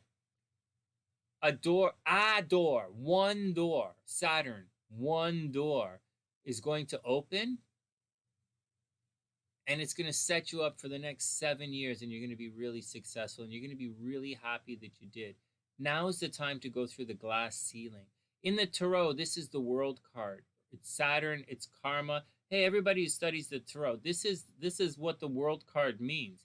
It means it's karma. Like, you're going to bang your head against the wall, but it's time to level up. And that's the deal. That's the deal. Midnight. Hope everything is okay. Hope stay out of trouble, right? Chicago is pretty crazy these days. And I wish you the absolute best. You know, welcome to the sunny side. All right, we got to move on. Cactus, what's up? I think you say Hellbeast is compatible with everybody. No, that's me. I say Hellbeast is compatible with everybody. Oh, because Beast is an Aqua rising. Right, Hellbeast is a Scorpio Aquarius rising. Yeah, with a Pisces moon. You would be compatible with Hellbeast. Yeah, well, Hellbeast is a lot of machine to handle. I gotta see, you know, Hellbeast is a lot of machine for one person to handle, you know. So, like, I don't know, but I think it would be a fun ride. Oh, you're welcome, Midnight. Yeah, meditating is good. Oh, Hellbeast is a longtime sunny sider here. He lives in Chicago as well. All right, let's move on. Hey, Cactus, I'm just gonna do 2 tarot readings here, and then I'm gonna call in a night because I'm getting really tired. It's 4/1/17 over here. Oh, that's April 4th. Okay, whatever. So,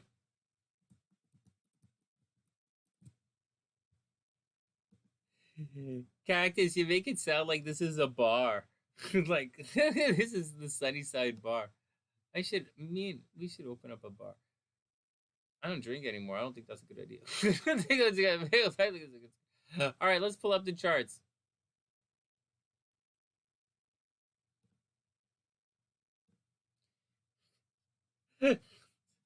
I'm the one who's always trying to set up Hellbeast. Like I try to set up Hellbeast. I'd set up. Okay, next.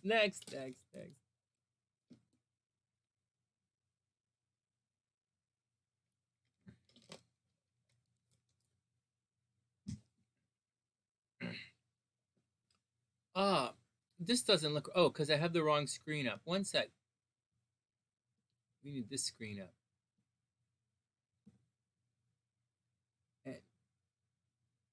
A sunny bar with a shot of whiskey, seriously. Okay, 1 second, guys. I'm going to refresh all this. And then I can't remember who I said is first.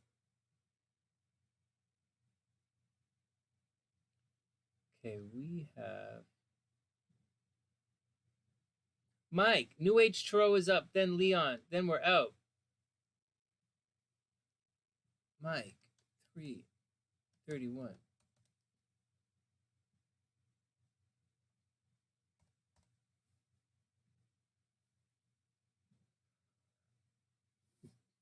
The Tyrant Siren? What? Wasn't. All right, Patricia, have a super amazing night. Sweet dreams.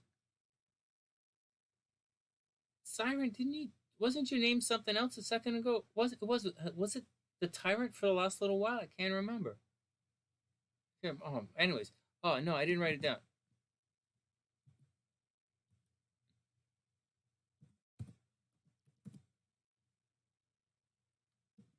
All right, here we go. Astrological shorthand. All right. I don't drink anymore. I can't relate. I don't drink anymore. I can't do the calories. I can't do the mood swings. I can't do the arguing with anyone around me. I don't want to do anything in my entire life that would upset my wife. And so no booze. Although every once in a while on special occasions, I do like me a good mimosa. I do like to drink champagne.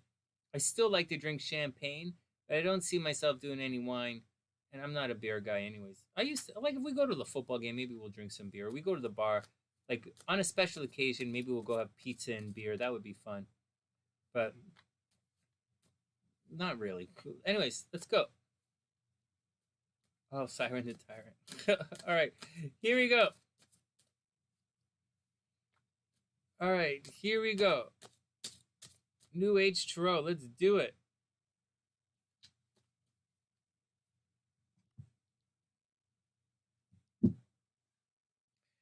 Lamu? Cactus. Who's Lamu?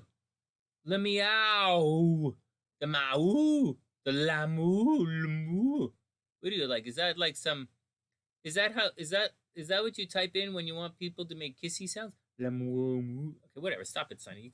I'm getting tired. I'm getting tired. I've had a very long, stressful day, and I didn't sleep much last night. I really, really didn't. All right. Oh my goodness, Mike! Talk about the World card. It's right here. Oh no, it's the Fool card. Okay, in this deck they look the same.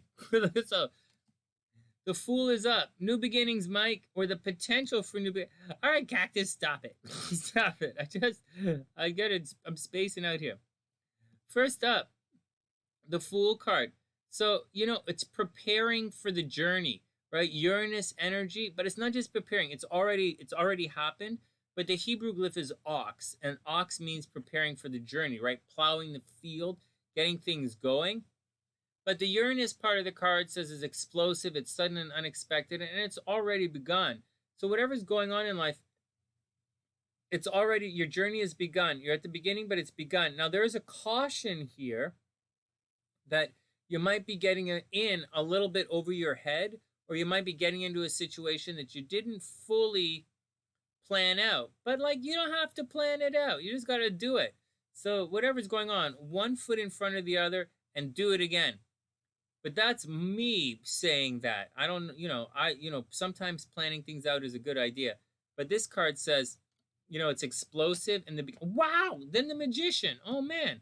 Well, this is odd. This doesn't happen all the time. So you have a real progression of cards here. This is actually quite interesting. You have the Fool and then the Magician. So, manifestation, right? The Magician manifesting things. You definitely have a new beginning, I guess. And, just watch out. It should be a little innocent. You might be a little innocent, a little naive about things. Someone's going to come along and shine a light on you and help you along.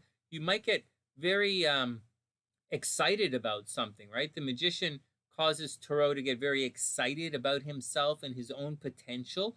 So someone might come along to show you all of your potential and what you really can ultimately accomplish. But remember that Venus is in the 4th house, man. Venus in the 4th house makes money in real estate. So heads up with that. Then the Two of Swords. You're going to have to make a decision. Maybe, there's a possibility. Maybe you you did meet a new girl recently, didn't you? So, well, you're going to have to make some decisions. This is Libra energy, and it's very much I don't know if you could do this. I don't know if you can pull this one off, but it says you have to make because Mike's a Pisces, right? You have to make a non-emotional decision, right? You're going to have to bite down and take it. No, you don't.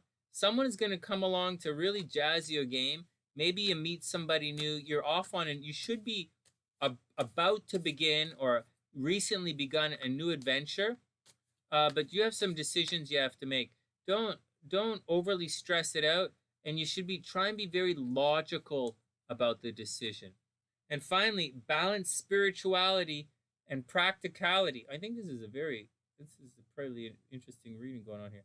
Finally, balance spirituality and practicality. You quit talking to her. Well, that's good too. That's good. That's possibly a good idea. That might be a really good idea as well. That's okay, man. Not a big stress.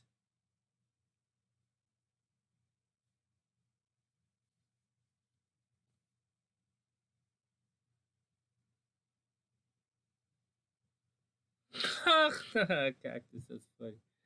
All right, next.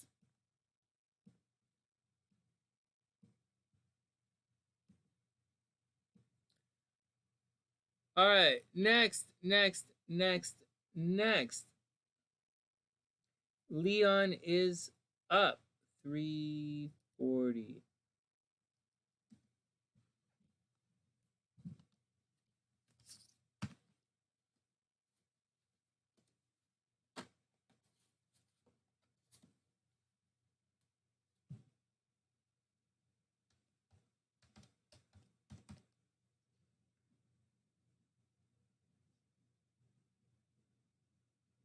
You got it.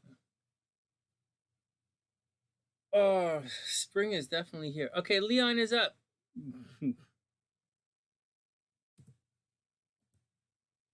Shit, I can't spell Lee. Hold on. Hold on.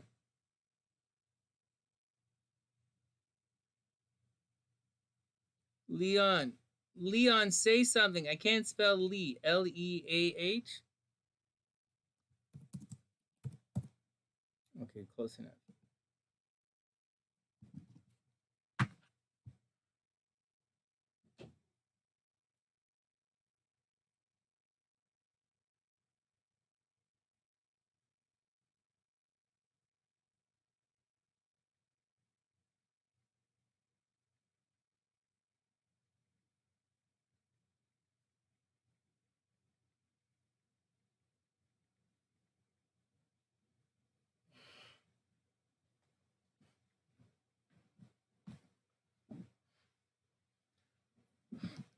All right, Lee, you're up.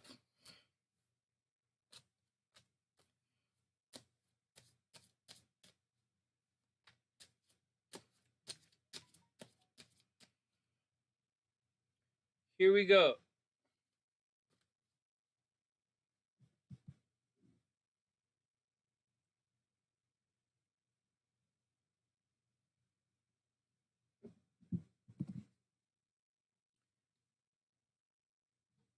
Leon, are you still here?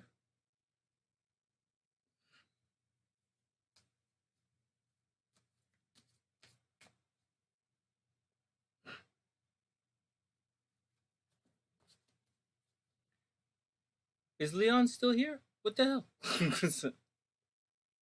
All right, Leon, here you go. Lee, you're up.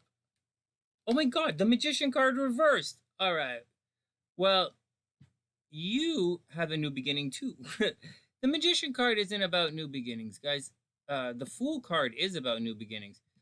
There are a couple of new beginnings, right? The beginning takes a while. Anyways, this is reversed. And Leon, what's going to happen is it's the manifestation thing. You know, it's making things happen.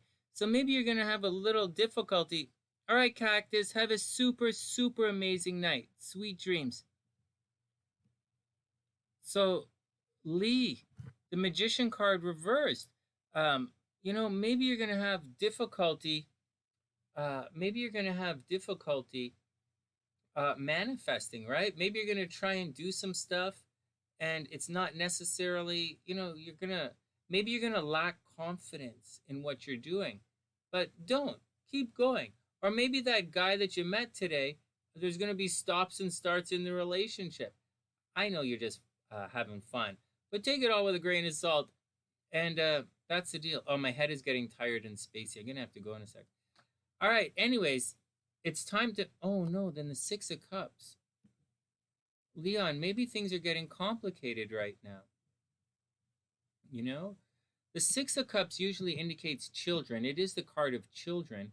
And it's reversed. So maybe you're having problems with the kids. Maybe you're supposed to be teaching kids or mentoring kids, but you're having problems with it, or you're having difficulty starting things. They're both reversed.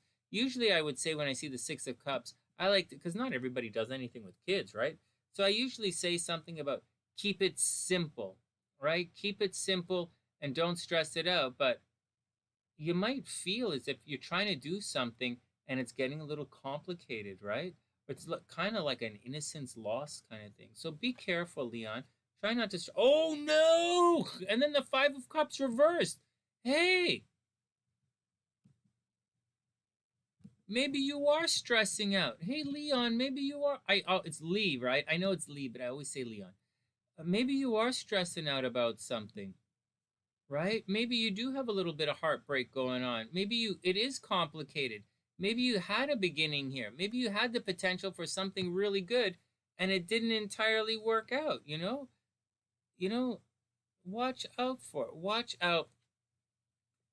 Lee, watch out for it, you know? Just be careful. You might have a little bit of heartbreak going on. Someone might be upsetting you. It's getting a little bit complicated. And, you know, you got to roll with it. You got to roll with it.